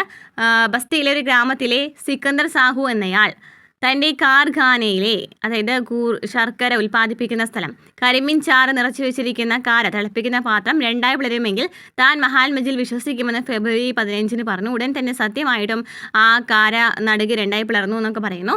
നെക്സ്റ്റ്, തൻ്റെ മഹാത്മജിയുടെ അധികാരികതയിൽ വിശ്വസിക്കണമെങ്കിൽ തൻ്റെ ഗോതമ്പ് വിതച്ച തോട്ടത്തിൽ എള്ളു മുളയ്ക്കണമെന്ന് ഒരു അസംഗഡിൽ ഒരു കർഷകൻ പറഞ്ഞു. അടുത്ത ദിവസം തന്നെ ആ പാടത്തിലെ ഗോതമ്പെല്ലാം വെള്ളായി മാറിയെന്നൊക്കെ പറയുന്നുണ്ട്. ഓക്കെ, നെക്സ്റ്റ്, മഹാത്മാഗാന്ധിക്ക് കിട്ടിയ ബഹുജന സമ്മതി സംശയാതീതമായ യാഥാർത്ഥ്യമായിരുന്നു. ഇന്ത്യൻ രാഷ്ട്രീയത്തിൽ കീഴ്വഴക്കങ്ങൾക്കതീതമായി ശ്രദ്ധാപൂർവ്വമുള്ള സംഘാടനത്തിലൂടെയാണ് ദേശീയതയുടെ അടിത്തറ വിപുലപ്പെടുത്തുന്നതിൽ അദ്ദേഹം വിജയിച്ചെന്നും കൂടി ഉറപ്പ് പറയേണ്ടതുണ്ട്. ഇന്ത്യയുടെ വിവിധ ഭാഗങ്ങളിൽ കോൺഗ്രസിന്റെ പുതിയ ശാഖകൾ രൂപീകരിച്ചു. നാട്ടുരാജ്യങ്ങളിൽ ദേശീയ ബോധം പ്രോത്സാഹിപ്പിക്കാനായി പ്രജാമണ്ഡലങ്ങൾ സ്ഥാപിച്ചു. ഭരണാധികാരികളുടെ ഭാഷയായ ഇംഗ്ലീഷിന് പകരം ദേശീയതയുടെ സന്ദേശ പ്രചാരണം മാതൃഭാഷയിലാക്കാൻ അദ്ദേഹം പ്രോത്സാഹനം നൽകി. മാതൃഭാഷയിലാക്കണം ഈ ദേശീയതയുടെ സന്ദേശ പ്രചാരണം എന്ന് അദ്ദേഹം പറഞ്ഞു. അങ്ങനെ കോൺഗ്രസിന്റെ പ്രവിശ്യ കമ്മിറ്റികൾ ബ്രിട്ടീഷുകാരുടെ കൃത്രിമ സൃഷ്ടിയായ പ്രാദേശിക അതിർത്തികളെ അവഗണിച്ചുകൊണ്ട് പ്രാദേശിക ഭാഷാടിസ്ഥാനത്തിലുള്ളവയായി തീർന്നു.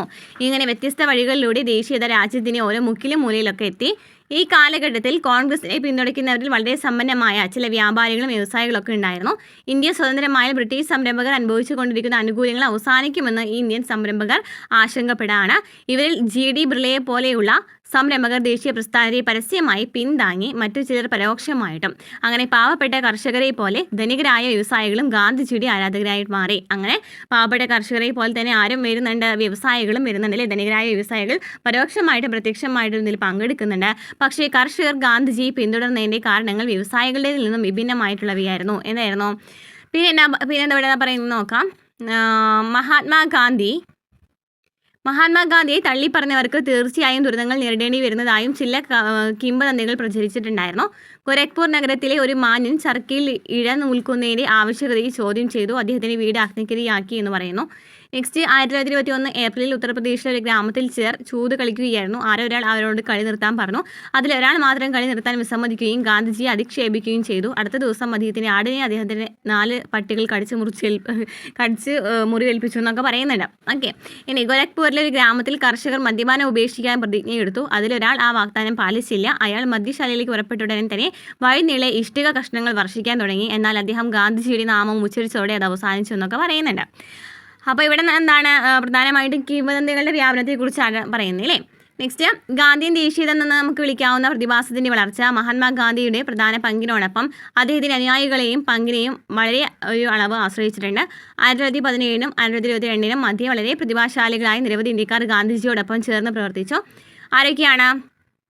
മഹാദേവ് ദേശായ്, വല്ലഭായ് പട്ടേൽ, JB കൃപലാനി, സുഭാഷ് ചന്ദ്രബോസ്, അബ്ദുൽ കലാം ആസാദ്, ജവഹർലാൽ നെഹ്റു, സരോജിനി നായിഡു, ഗോവിന്ദ് വല്ലഭ് പന്ത്, C രാജഗോപാലാചാരി എന്നിവർ അവരിൽപ്പെട്ട പ്രധാനപ്പെട്ട ആൾക്കാരാണ്.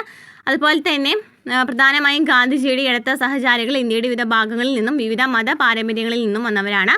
അസംഖ്യം ഇന്ത്യക്കാരെ കോൺഗ്രസിൽ അംഗമാകുവാനും അതുമായി ചേർന്ന് പ്രവർത്തിക്കുവാനും പ്രചോദിപ്പിച്ചിട്ടുണ്ടായിരുന്നു. 1914 ഫെബ്രുവരിയിൽ മഹാത്മാഗാന്ധി ജയിൽ മോചിതനാവുകയും തുടർന്ന് വീടുകളിൽ ഉണ്ടാക്കുന്ന വസ്ത്രങ്ങളുടെ പ്രചാരണത്തിലും ഐത്തോച്ചാടന പ്രവർത്തനങ്ങളിലും ശ്രദ്ധ കേന്ദ്രീകരിക്കുവാൻ തീരുമാനിക്കുകയും ചെയ്തു.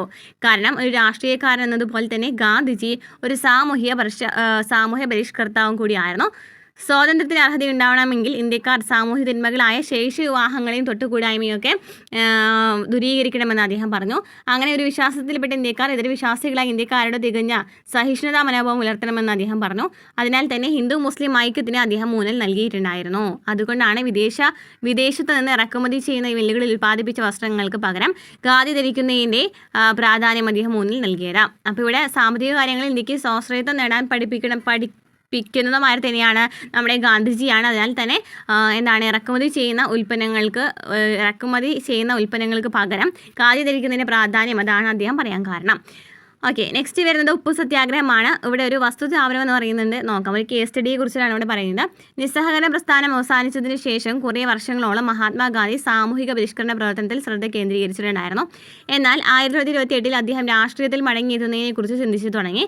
ആ വർഷം കോളനിയുടെ അവസ്ഥകളെക്കുറിച്ച് അന്വേഷിക്കാൻ ഇംഗ്ലണ്ടിൽ നിന്നും അയച്ച വെള്ളക്കാർ മാത്രമുള്ള സൈമൺ കമ്മീഷനെതിരായി അഖിലേന്ത്യാ പ്രക്ഷോഭം നടന്നു. ഇതിൽ ഗാന്ധിജി നേരിട്ട് പങ്കെടുത്തിട്ടുണ്ടായിരുന്നില്ല. എങ്കിലും ഇതേ വർഷം ബർദോളിൽ നടന്ന കർഷകരുടെ സത്യാഗ്രഹത്തിൽ നൽകിയതുപോലെ ഈ പ്രക്ഷോഭത്തിനും അദ്ദേഹത്തിൻ്റെ എല്ലാ അനുഗ്രഹാശസ്സുകളും ഉണ്ടായിരുന്നു എന്ന് പറയുന്നു. അപ്പോൾ ഈ ഒരു സൈമൺ കമ്മീഷനെതിരെ നടക്കുന്ന പ്രക്ഷോഭങ്ങളിലൊന്നും ആരും പങ്കെടുക്കുന്നില്ല, ഗാന്ധിജി പങ്കെടുക്കുന്നില്ല. എന്നാൽ പരോക്ഷമായിട്ട് അദ്ദേഹം ഇവരെ പിന്തുണയ്ക്കുന്നുണ്ട്. 1929 ഡിസംബർ അവസാനം കോൺഗ്രസിൻ്റെ വാർഷിക സമ്മേളനം ഇവിടെ നടന്നു, ലാഹോർ നഗരത്തിൽ നടന്നു അല്ലേ. 1929 INC ലാഹോറിലാണ് നടന്നതെന്ന് പഠിച്ചിട്ടുണ്ടായിരുന്നു. അവിടെ ആരായിരുന്നു പ്രസിഡന്റ്? ജവഹർലാൽ നെഹ്റു ആണ് അല്ലേ. അതിലേതാ പറഞ്ഞിട്ടുണ്ടായിരുന്നത്?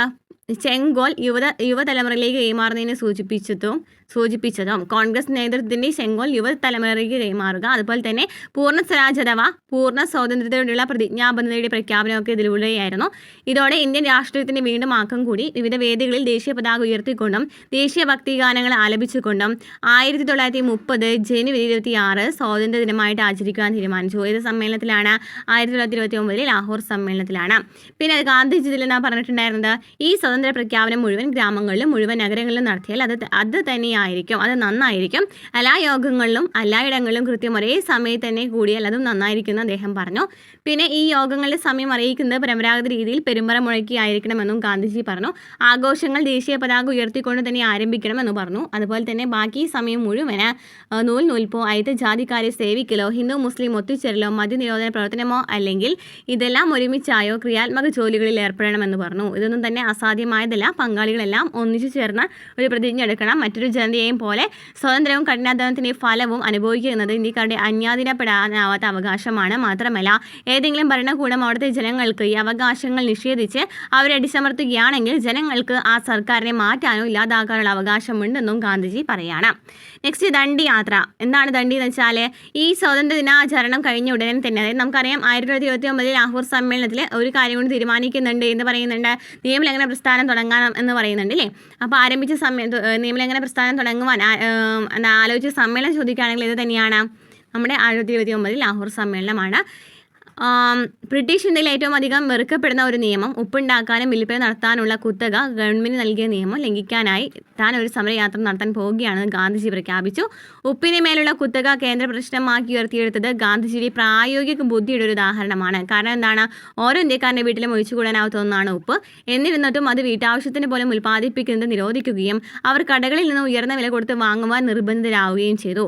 ഉപ്പിന് മേലുള്ള ഗവൺമെൻറ്റിൻ്റെ കുത്തക അത്രമേൽ ജനപ്രീതിയില്ലാതായി തീർന്നു. ഇതിന് തന്നെ കേന്ദ്ര പ്രശ്നമാക്കിക്കൊണ്ട് ബ്രിട്ടീഷ് ഭരണത്തിനെതിരെ ശക്തമായ ജനരോഷം ഇളക്കിവിടാനാകുമെന്ന് ഗാന്ധിജി പ്രതീക്ഷിച്ചു. അപ്പോൾ അതിലെന്താണ്? എല്ലാവരും പങ്കെടുക്കൂലേ.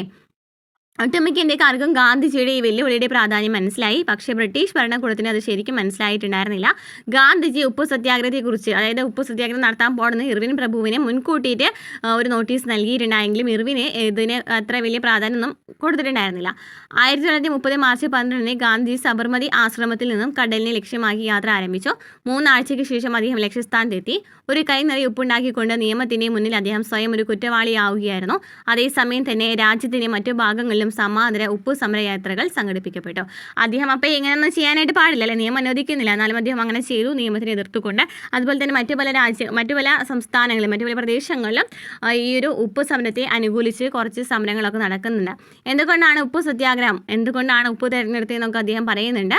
ഓരോ ദിനവും ലഭിക്കുന്ന വൃത്താന്തങ്ങളിൽ വ്യാപ്തി കാണിക്കുന്നത് ഉപ്പിന് നികുതി എത്ര ക്രൂരമായിട്ടാണ് രൂപകൽപ്പന ചെയ്തിരിക്കുന്നു എന്നതാണ്. അതിൻ്റെ വിലയുടെ 14 ഇരട്ടി വരെ ചുമത്തിയിരുന്ന നികുതി കൊടുക്കാത്ത ഉപ്പിൻ്റെ ഉപയോഗം തടയുന്നതിനായി ലാഭകരമായി വിൽക്കാനാകാതെ വരുന്ന ഉപ്പ് ഗവൺമെൻറ് നശിപ്പിച്ചിരുന്നു. അങ്ങനെ രാജ്യത്തിൻ്റെ സുപ്രധാന ആവശ്യകതയുടെ മേൽ ഗവൺമെൻറ് നികുതി ചുമത്തുന്നു. പൊതുജനങ്ങൾ അതുണ്ടാക്കുന്നത് തടയുകയും പ്രകൃതിയിൽ സ്വാഭാവികമായി ഉണ്ടായ ഉപ്പ് നശിപ്പിക്കുകയും ചെയ്യുന്നു. നായിട്ട് തിന്നുകയില്ല എന്നാൽ മറ്റുള്ളവരെ തിന്നാൻ അനുവദിക്കില്ല എന്ന് ഉള്ള ഒരു ദുഷ്ടനയം വരച്ചു കാട്ടാൻ ഒരു വിശേഷണവും മതിയാകില്ല. ഇന്ത്യയുടെ പല ഭാഗങ്ങളിലും രാജ്യത്തിൻ്റെ ഈ സമ്പത്ത് നീതിരഹിതമായി നശിപ്പിക്കുന്നതിൻ്റെ കഥകൾ പല വഴികളിലൂടെ ഞാൻ അറിയുന്നു. കൊങ്കൺ തീരത്ത് ടണ്ണുകളല്ല കുന്നുകളോളം ഉപ്പ് ഇത്തരത്തിൽ നശിപ്പിക്കപ്പെട്ടു എന്ന് പറയപ്പെടുന്നു. ദണ്ഡിൽ നിന്നും ഇതേ കഥകൾ വരുന്നുണ്ട്. പ്രകൃതിദത്തമായി ഉപ്പ് ലഭിക്കുന്ന സ്ഥലങ്ങളുടെ സമീപ പ്രദേശം പ്രദേശങ്ങളിൽ താമസിക്കുന്നവർ അവിടെ നിന്ന് അവർക്ക് സ്വന്തം ആവശ്യത്തിനുള്ള ഉപ്പ് ശേഖരിച്ച് കൊണ്ടുപോകുവാൻ സാധ്യതയുള്ളതിനാൽ അവിടെയെല്ലാം ഉപ്പ് നശിപ്പിക്കുന്നത് തുടരാൻ വേണ്ടി മാത്രമായി ഉദ്യോഗസ്ഥരെ ഏർപ്പാടാക്കിയിട്ടുണ്ടായിരുന്നു. അങ്ങനെ രാജ്യത്തിൻ്റെ വിലപ്പെട്ട സമ്പത്ത് രാജ്യത്തിൻ്റെ തന്നെ ചെലവിൽ നശിപ്പിക്കപ്പെടുന്നു. അതുപോലെ തന്നെ ഉപ്പ് തെറിപ്പിക്കുകയും ചെയ്യുന്നു. ഉപ്പ് കുത്തക അങ്ങനെ ചതുർമുഖ ശാപമാണ്. വിലപ്പെട്ട ലളിതമായൊരു ഗ്രാമ വ്യവസായത്തെ ഇത് ജനങ്ങൾക്ക് നിഷേധിക്കുന്നു. പ്രകൃതി സമൃദ്ധമായി കഴിഞ്ഞു നൽകുന്ന സമ്പത്ത് നീതിരഹിതമായി നശിപ്പിക്കുക എന്നത് തന്നെ കൂടുതൽ ദേശീയ ചെലവ് എന്നാണ് അർത്ഥം. നാലാമതായി വെടിത്തരത്തിന് മകുടം ചാർത്തുമാറി കേട്ടുകളിൽ പോലും ഇല്ലാത്ത വിധത്തിൽ പട്ടിണി കിടക്കുന്ന ഒരു ജനതയിൽ നിന്ന് 1000% വരുന്ന ഒരു നികുതി പിഴിഞ്ഞെടുക്കുന്നു. പൊതുജനത്തിന്റെ ഉദാസീനത ഒന്നുകൊണ്ട് മാത്രമാണ് നികുതി ഇത്രയും കാലം നിലനിന്നത്. ഇപ്പോൾ വേണ്ടത് ഉണർന്നിരിക്കുന്നു. നികുതി അവസാനിക്കേണ്ട കാലം വന്നിരിക്കുന്നു. എത്ര വേഗം ഇത് ഇല്ലാതാകും അത്ര തന്നെ ജനങ്ങളുടെ ശക്തിയെ ആശ്രയിച്ചിരിക്കുന്നു എന്ന് പറയുന്നു. നെക്സ്റ്റ് 1930 ഏപ്രിൽ 5 മഹാത്മാഗാന്ധി ദണ്ഡിയിൽ സംസാരിച്ചത് എന്താണ്? സബർമതിയിൽ നിന്ന് എൻ്റെ സഹചാരികൾക്കൊപ്പം ദണ്ഡിയിലെ ഈ കടലോര ഗ്രാമത്തിലേക്ക് പുറപ്പെടുമ്പോൾ നാം ഇവിടെ എത്തിച്ചേരാൻ അനുവദിക്കുമെന്ന ഒരു ഉറപ്പും എനിക്ക് മനസ്സിലുണ്ടായിരുന്നില്ല. സബർമതിയിൽ തന്നെയായിരുന്നപ്പോൾ തന്നെ എന്നെ ചിലപ്പോൾ അറസ്റ്റ് ചെയ്തേക്കുമെന്ന് അദ്ദേഹത്തിന് ഒരു ഇതുണ്ടായിരുന്നു. ഒരു പക്ഷേ ഗവൺമെൻറ് തൻ്റെ സഹചാരികളെ ഇവിടെ എത്തിച്ചേരാൻ അനുവദിച്ചേക്കാമെങ്കിലും എന്നെ ഇവിടെ എത്തിച്ചേരാൻ അനുവദിക്കുമെന്ന് ഞാൻ ഒരിക്കലും കരുതിയിട്ടുണ്ടായിരുന്നില്ല. ഇതെൻ്റെ അപൂർണമായ വിശ്വാസത്തെയാണ് തുറന്നു കാണിക്കുന്നത്. ആരെങ്കിലും പറഞ്ഞാൽ ഞാനത് നിഷേധിക്കുകയുമില്ല. ഞാനിവിടെ എത്തിച്ചേർന്നതിൽ സമാധാനത്തിൻ്റെയും അഹിംസയുടെയും പങ്ക് തീരെ ചെറുതല്ല. ആ ശക്തി സാർവത്രികമായി അനുഭവപ്പെടുന്നുണ്ട്. ഒരു പക്ഷേ ഗവൺമെൻറ്റിനെ അവരിങ്ങനെ ചെയ്തതിന് വേണമെങ്കിൽ സ്വയം അഭിനന്ദിക്കാം. കാരണം വേണമെങ്കിൽ അവർക്ക് നമ്മെ എല്ലാവരെയും അറസ്റ്റ് ചെയ്യാമായിരുന്നു.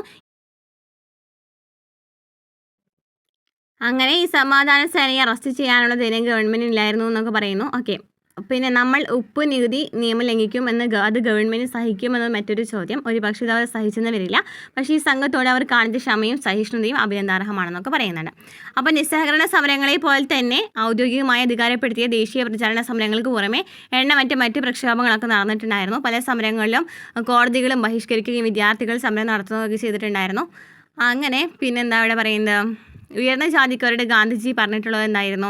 നിങ്ങൾ സ്വരാജിന് വേണ്ടിയാണ് പ്രവർത്തിക്കുന്നതെങ്കിൽ നിങ്ങൾ നിർബന്ധമായും അയിത്ത ജാതിക്കാരെ സേവിക്കണം. ഉപ്പ് നികുതിയോ മറ്റ് നികുതികളോ പിൻവലിച്ചുകൊണ്ട് മാത്രം നിങ്ങൾക്ക് സ്വരാജ് നേടാനാവുകയില്ല. സ്വരാജ് നേടണമെങ്കിൽ അയിത്ത ജാതിക്കാരോട് നിങ്ങൾ ചെയ്ത തെറ്റുകൾ തിരുത്താൻ നിങ്ങൾ തയ്യാറാവണം. സ്വരാജ് ലഭിക്കാൻ ഹിന്ദുക്കളും മുസ്ലിങ്ങളും സിഖുകാരും പാഴ്സികളും ഒന്നിക്കണം. ഇവയാണ് സ്വരാജിലേക്കുള്ള ചവിട്ടുപടികൾ എന്നൊക്കെ പറയുന്നുണ്ട്. ഇനി ഉപ്പു സത്യാഗ്രഹത്തിൻ്റെ പുരോഗതി മറ്റൊരു സ്രോതസ്സായ അമേരിക്കൻ വാർത്താ മാസികയായ ടൈംസിൽ മനസ്സിലാക്കാൻ കഴിയും. ഇതിൽ ഗാന്ധിജിയെ പരിഹസിക്കുന്നുണ്ട്. മെലിഞ്ഞ ശരീരവും ചിലന്തിവല പോലത്തെ വസ്ത്രവും എന്ന് പുച്ഛിക്കുകയും ചെയ്യുന്നുണ്ട്. അതുപോലെ തന്നെ ഗാന്ധിജി ക്ഷീണിതനായി നിലത്തി വീണെന്നൊക്കെ പറയുന്നുണ്ട് അതിൽ. പിന്നെന്താണ്? ആ ശോഷിച്ച സന്യാസിക്ക് അധികം ദൂരം ശാരീരികമായി മുന്നോട്ട് പോകാൻ കഴിയുമെന്ന് വിശ്വസിക്കുന്നില്ല എന്നൊക്കെ ആര് പറയുന്നുണ്ട്? നമ്മുടെ ടൈംസിൽ പറയുന്നുണ്ട്. പക്ഷേ അതിന് ശേഷം നിരാശാപൂർണ്ണമായ ഉത്കണ്ഠയിലാഴ്ത്തി എന്ന ടൈം എഴുതി. ക്രിസ്ത്യൻ രീതികളെ തന്നെ ക്രിസ്തീയ വിശ്വാസികളായ മനുഷ്യർക്കെതിരെയുള്ള ആയുധമാക്കുന്ന ഗാന്ധിജി ഇപ്പോൾ പുണ്യവാളൻ എന്നും രാജ്യതന്ത്രൻ എന്നും വിശേഷിപ്പിച്ച് അവർ വണങ്ങി. നെക്സ്റ്റ് വരുന്നത് പ്രത്യേക നിയോജക മണ്ഡലങ്ങളുടെ പ്രശ്നമാണ്. വട്ടമേശ സമ്മേളനത്തിൽ മഹാത്മാഗാന്ധി അധിഷ്ഠിത വിഭാഗങ്ങൾക്ക് പ്രത്യേക നിയോജക മണ്ഡലങ്ങൾ എന്നതിനെതിരെ തൻ്റെ വാദമുഖങ്ങൾ നിർത്തിയിട്ടുണ്ടായിരുന്നു. തൊട്ടുകൂടാത്തവർക്ക് പ്രത്യേക നിയോജക മണ്ഡലം എന്നത് അവരെ ശാശ്വതമായി അടിമതിലേക്ക് തളച്ചിടുമെന്നാണ് അദ്ദേഹം വിശ്വസിച്ചിട്ടുണ്ടായിരുന്നത്. തൊട്ടുകൂടാത്തവരെന്നും തൊട്ടുകൂടാത്തവരായി തന്നെ തുടരണമെന്നും നിങ്ങൾ ആഗ്രഹിക്കുന്നുണ്ടോ? കൊള്ളാം. പ്രത്യേക നിയോജക മണ്ഡലങ്ങൾ ഈ അപമാനത്തിൻ്റെ അടയാളത്തെ ശാശ്വതമായി നിലനിർത്തും. തൊട്ടുകൂടായ്മ ഇല്ലാതാക്കുക എന്നതാണ് ആവശ്യം. അത് നിങ്ങൾ ചെയ്ത് കഴിയുമ്പോൾ ധിക്കാരിയായ ശ്രേഷ്ഠവർഗ്ഗക്കാരൻ കീഴ്വർഗ്ഗക്കാരന് മേൽ ചാർത്തിയിരിക്കുന്ന ദുഷിച്ച തടസ്സം ഇല്ലാതാക്കപ്പെടും. ആ തടസ്സത്തെ നിങ്ങൾ നശിപ്പിച്ച് കഴിയുമ്പോൾ പിന്നെ പ്രത്യേക നിയോജക മണ്ഡലങ്ങൾ നിങ്ങൾ ആർക്ക് നൽകും? അവിടെ സംവാദങ്ങളെക്കുറിച്ച് പറയുന്നുണ്ട്. ഉപ്പ് സത്യാഗ്രഹം 3 കാരണങ്ങളാണെങ്കിലും ശ്രദ്ധേയമാണ്. ഒന്നാമതായി ഈ സംഭവമാണ് മഹാത്മാഗാന്ധിയെ ആദ്യമായി ലോക ശ്രദ്ധയിലേക്ക് കൊണ്ടുവന്നത്. ഈ യാത്ര യൂറോപ്പിലെയും അമേരിക്കയിലെയും പത്രങ്ങളൊക്കെ റിപ്പോർട്ട് ചെയ്തിട്ടുണ്ടായിരുന്നു. രണ്ടാമതായിട്ട് സ്ത്രീകൾ വലിയ അളവിൽ പങ്കെടുത്ത ആദ്യ ദേശീയ സമരമാണ് എന്ന് പറയുന്നത് ഉപ്പ് സത്യാഗ്രഹം. അതുപോലെ തന്നെ ഇതിൽ നോക്കിയൊക്കെ കമലാദേവി ചതോപാധ്യായാണ് ഗാന്ധിജിയെ ഈ സ്ത്രീകൾ ഇതിൽ പങ്കെടുപ്പിക്കുന്നതിന് വേണ്ടി പ്രേരിപ്പിക്കുന്നത്. ഉപ്പ് നിയമമോ മദ്യ നിയമമോ ലംഘിച്ച് സ്വയം അറസ്റ്റ് വരിച്ച അസംഖ്യ വനിതകളിൽ ഒരാളാണ് കമലാദേവി. മൂന്നാമത്തെ കാര്യം എന്താണ്? കോളനി ഭരണം എന്നേക്കുമായി നിലനിൽക്കില്ലെന്ന് തിരിച്ചറിയാൻ അധികാരികളെ നിർബന്ധിച്ചതും ചില അധികാരങ്ങൾ ഇന്ത്യക്കാർക്ക് നൽകേണ്ടി വരും എന്ന് ബോധ്യപ്പെടുത്തിയതും ഉപ്പ് സത്യാഗ്രഹമായിരുന്നു. പിന്നെ നെക്സ്റ്റ് വട്ടമേശ സമ്മേളനം നടക്കുകയാണ്. 1930 നവംബറിലാണ് ഒന്നാമത്തെ സമ്മേളനം നടക്കുന്നത്. ഇന്ത്യയിൽ നിന്നുള്ള ആദ്യത്തെ ഈ ആ പ്രമുഖമായ നേതാവിൻ്റെ അഭാവത്തിൽ ഈ സമ്മേളനം അതിനാൽ തന്നെ നിഷ്ഫലമായി അവസാനിച്ചു. അതായത് 1930 വട്ടമേശ സമ്മേളനം, ആദ്യത്തെ വട്ടമേശ സമ്മേളനം നടക്കുന്നുണ്ട്. ഗാന്ധിജിയിൽ പങ്കെടുക്കുന്നില്ല. എന്നാൽ 1931 ജനുവരിയിൽ ഗാന്ധിജി ജയിൽ മോചിതനായിട്ടുണ്ടായിരുന്നു. അങ്ങനെ തൊട്ടടുത്ത മാസം അദ്ദേഹം അതിൽ പങ്കെടുക്കുന്നുണ്ട്. ഗാന്ധി, ഇർവിൻ സന്ധി അതിൽ ഒപ്പുവെക്കുന്നുണ്ട്. അതുപോലെ തന്നെ സിവിൽ നിയമനം അങ്ങനെ നിർത്തിവെക്കുന്നുണ്ട്. എല്ലാ തടവുകാരെയും മോചിപ്പിച്ചോ തീരദേശത്തുടനീളം ഉപ്പ് നിർമ്മിക്കാനുള്ള അനുമതി നൽകി.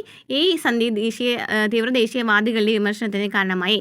ഇന്ത്യക്കാർക്ക് രാഷ്ട്രീയ സ്വാതന്ത്ര്യത്തിനായുള്ള യാതൊരു ധാരണയും വൈസ്രോയിയുമായുള്ള കൂടിക്കാഴ്ചകളിൽ ഗാന്ധിജിക്ക് നേടാൻ കഴിഞ്ഞില്ലെന്നും ആ ലക്ഷ്യത്തിന് വേണ്ടിയുള്ള ചർച്ചകൾ നടത്താമെന്ന് വെറും ഒരു ഉറപ്പ് മാത്രമേ അദ്ദേഹത്തിന് നേടാൻ കഴിഞ്ഞുള്ളൂ എന്നൊക്കെ ആര് പറയാണ്? നമ്മുടെ തീവ്ര ദേശീയവാദികൾ പറയാണ്. ആരൊക്കെയെന്ന് പറഞ്ഞല്ലോ അല്ലേ. രണ്ടാം വട്ടമേശ സമ്മേളനം 1931 അവസാനം ലണ്ടനിൽ ചേർന്നു. അതിൽ ഗാന്ധിജി കോൺഗ്രസിനെ പ്രതിനിധീകരിച്ച് പങ്കെടുത്തു. എന്നിരുന്നാലും തൻ്റെ പാർട്ടി ഇന്ത്യയെ ഒന്നാകെ പ്രതിനിധീകരിക്കുന്നു എന്ന അദ്ദേഹത്തിൻ്റെ അവകാശവാദം 3 വിഭാഗങ്ങളിൽ നിന്നുള്ള വെല്ലുവിളി നേരിട്ടു. തങ്ങൾ മുസ്ലിം ന്യൂനപക്ഷത്തിൻ്റെ താല്പര്യങ്ങൾക്ക് വേണ്ടി നിലകൊള്ളുന്നു എന്ന് അവകാശപ്പെട്ട് മുസ്ലിം ലീഗ് വന്നു. തങ്ങളുടെ പ്രദേശങ്ങളിൽ കോൺഗ്രസിന് യാതൊരു പങ്കുമില്ലെന്ന് പറഞ്ഞ് നാട്ടുരാജാക്കന്മാർ വന്നു. ഗാന്ധിജിയും കോൺഗ്രസും ശരിക്കും ഏറ്റവും താഴ്ന്ന ജാതിക്കാരെ പ്രതിനിധീകരിക്കുന്നില്ല എന്ന് ആര് പറഞ്ഞു? BR അംബേദ്കറും പറഞ്ഞു. ലണ്ടനിലെ ഈ സമ്മേളനം ഒരു ധാരണയും എത്താതെ അവസാനിക്കുകയും ഇന്ത്യയിൽ മടങ്ങിയെത്തിയ ഗാന്ധിജി സിവിൽ നിയമലംഘന പ്രസ്ഥാനം വീണ്ടും പുനരാരംഭിക്കുകയാണ്. പുതിയ വൈസ്രോയിയായിട്ട് വന്ന വെല്ലിംഗ്ടൺ പ്രഭു ഇന്ത്യക്കാരുടെ നേതാവിനോട് യാതൊരു അനുഭവവും ഇല്ലാത്തയാളായിരുന്നു. തൻ്റെ സഹോദരിക്കയച്ച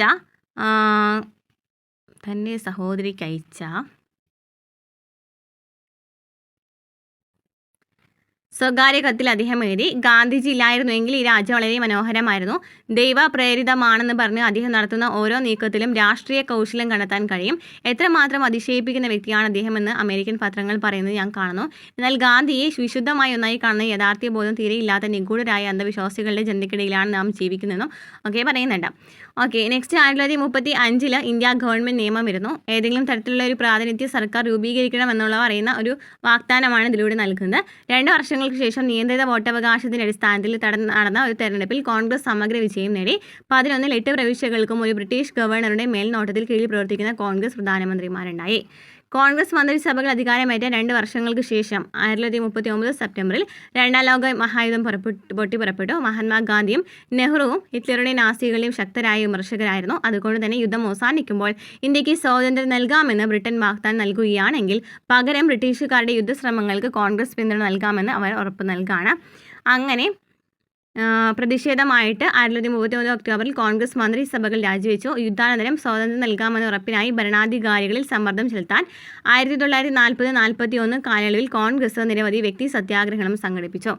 1940 മാർച്ചിൽ ഭൂഗണത്തിലെ മുസ്ലിം ഭൂരിപക്ഷ പ്രദേശങ്ങൾക്ക് സ്വയംഭരണം നൽകണമെന്നാവശ്യപ്പെട്ടുകൊണ്ട് മുസ്ലിം ലീഗ് ഒരു പ്രമേയം പാസ്സാക്കി. അപ്പോൾ 1940 മുസ്ലിം ലീഗ് പ്രമേയം പാസ്സാക്കുന്നത്. അങ്ങനെ രാഷ്ട്രീയ ഭൂമിക കൂടുതൽ സങ്കീർണമാകാൻ തുടങ്ങി. ഇപ്പോൾ പ്രശ്നക്കാർ ഇന്ത്യക്കാരും ബ്രിട്ടീഷുകാരും തമ്മിലല്ല, മറിച്ച് കോൺഗ്രസും മുസ്ലിം ലീഗും ബ്രിട്ടീഷുകാരും തമ്മിലുള്ള ഒരു ത്രികോണ പോരാട്ടമായിട്ട് മാറി. ഇതേ സമയം ബ്രിട്ടനിൽ ഒരു കൂട്ടകക്ഷി ഗവൺമെൻറ് ഉണ്ടായിരുന്നു. അതിലെ ലേബർ പാർട്ടി അംഗങ്ങൾ ഇന്ത്യൻ അഭിലാഷങ്ങളോട് അനുഗമയുള്ളവരായിരുന്നു. എന്നാൽ യാഥാസ്ഥിതികനായിരുന്ന പ്രധാനമന്ത്രി വിൻസ്റ്റൺ ചർച്ചിൽ ഒരു തികഞ്ഞ സാമ്രാജ്യത്വവാദിയായിരുന്നു. ബ്രിട്ടീഷ് സാമ്രാജ്യം വിരിച്ചുവിടുന്നതിന് അധ്യക്ഷം വഹിക്കാനല്ല, തന്നെ രാജാവിൻ്റെ പ്രധാനമന്ത്രിയാക്കിയെന്ന് അദ്ദേഹം തീർത്തും പറഞ്ഞു. പക്ഷേ 1942 മാർച്ചിൽ ഗാന്ധിജിയുമായും കോൺഗ്രസുമായും ഒരു ധാരണയുണ്ടാക്കാനായിട്ട് ശ്രമിച്ചു.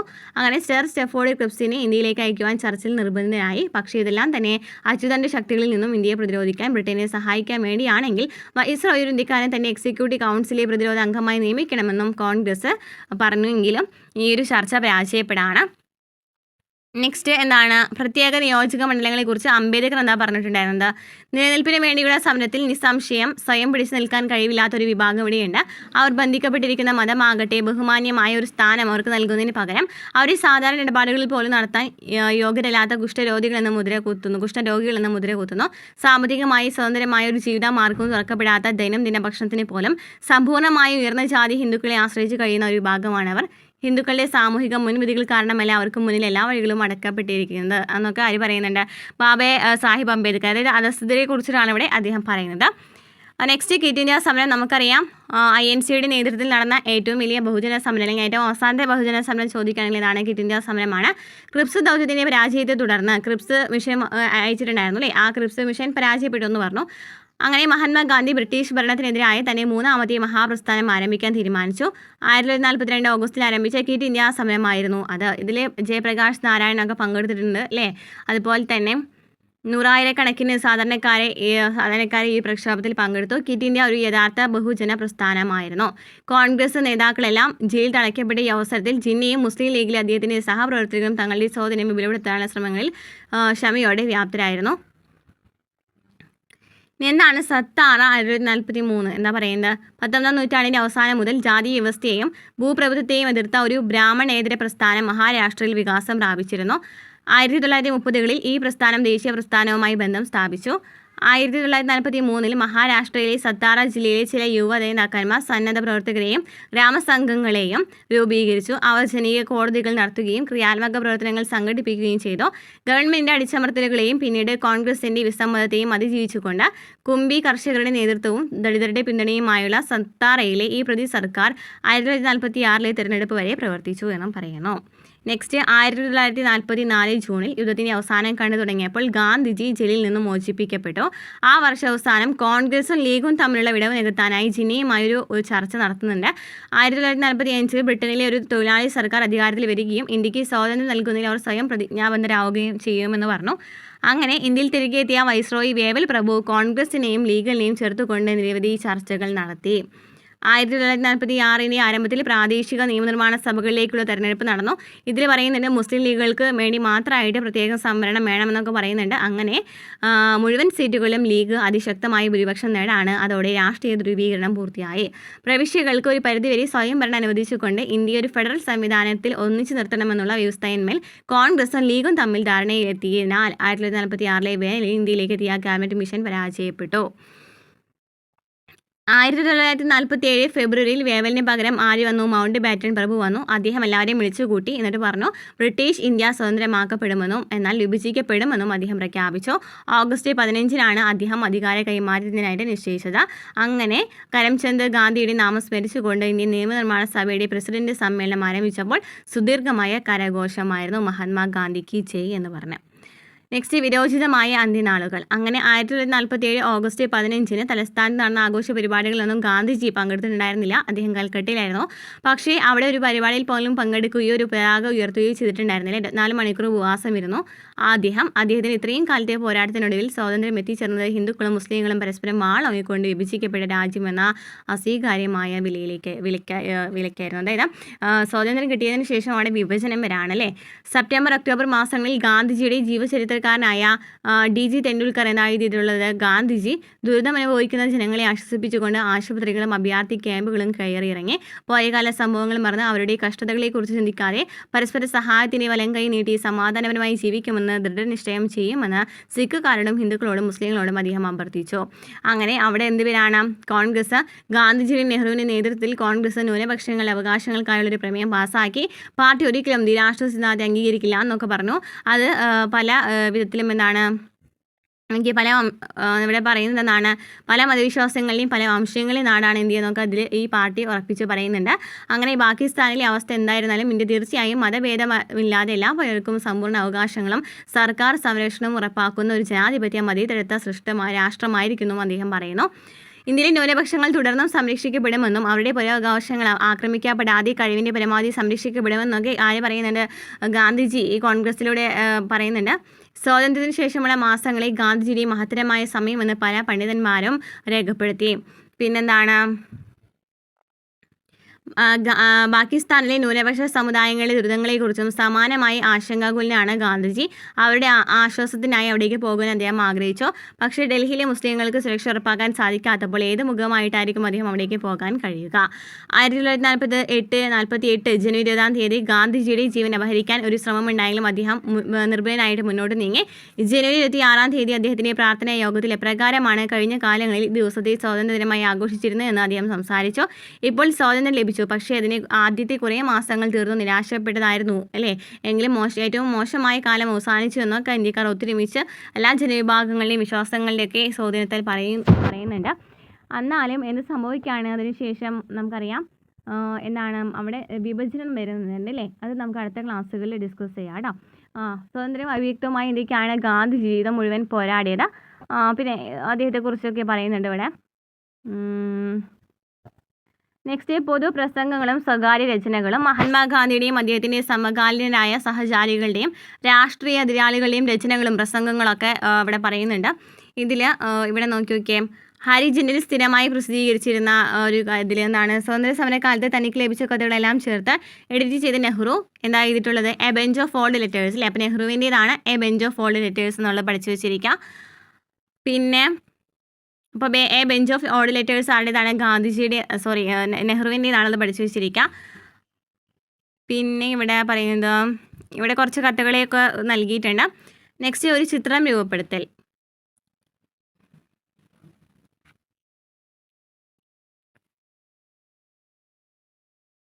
ആഭ്യന്തര വകുപ്പിൻ്റെ ദ്വൈവാര റിപ്പോർട്ടുകൾ രഹസ്യമായത് 1930 മാർച്ചിൻ്റെ ആദ്യ പകുതിയിൽ എന്നൊക്കെ പറഞ്ഞ് നൽകിയിട്ടുണ്ട്. ഇവിടെ എന്താ പറയുന്നത്, ഗുജറാത്തിലെ ദ്രുതഗതിയിലുള്ള രാഷ്ട്രീയ വികാസങ്ങൾ ഇവിടെ സസൂക്ഷ്മം നിരീക്ഷിച്ച് വരികയാണ്. ഇവിടെ നമുക്ക് കുറച്ച് റിപ്പോർട്ടുകളൊക്കെയാണ് കൊടുത്തിരിക്കുന്നത്. ഞാൻ ടെക്സ്റ്റ് ബുക്ക് നമ്മുടെ ഗ്രൂപ്പിലിടാം കേട്ടോ. അപ്പോൾ ഇതൊന്ന് വായിച്ച് നോക്കി നോക്കാം. നമുക്ക് ഇതുമായി ബന്ധപ്പെട്ട് അങ്ങനെ ആവശ്യമില്ല, പക്ഷേ അതൊന്ന് വായിച്ച് വെച്ചിരിക്കാം.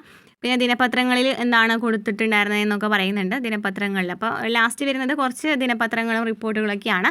അതെന്ത് ചെയ്യാം, നമ്മുടെ ടെലഗ്രാമിൽ ഗ്രൂപ്പിൽ പോയി നോക്കിയിട്ട് അതൊന്ന് ജസ്റ്റ് വായിച്ച് വെച്ചിരിക്കാം. നമുക്ക് ഇവിടെ നമ്മൾ പറഞ്ഞ കുറച്ച് കാര്യങ്ങളുണ്ടല്ലോ, കാലരേഖ പഠിച്ചു വെച്ചിരിക്കാം. 1915 മഹാത്മാഗാന്ധി ദക്ഷിണാഫ്രിക്കയിൽ നിന്ന് തിരികെ എത്തുന്നത്.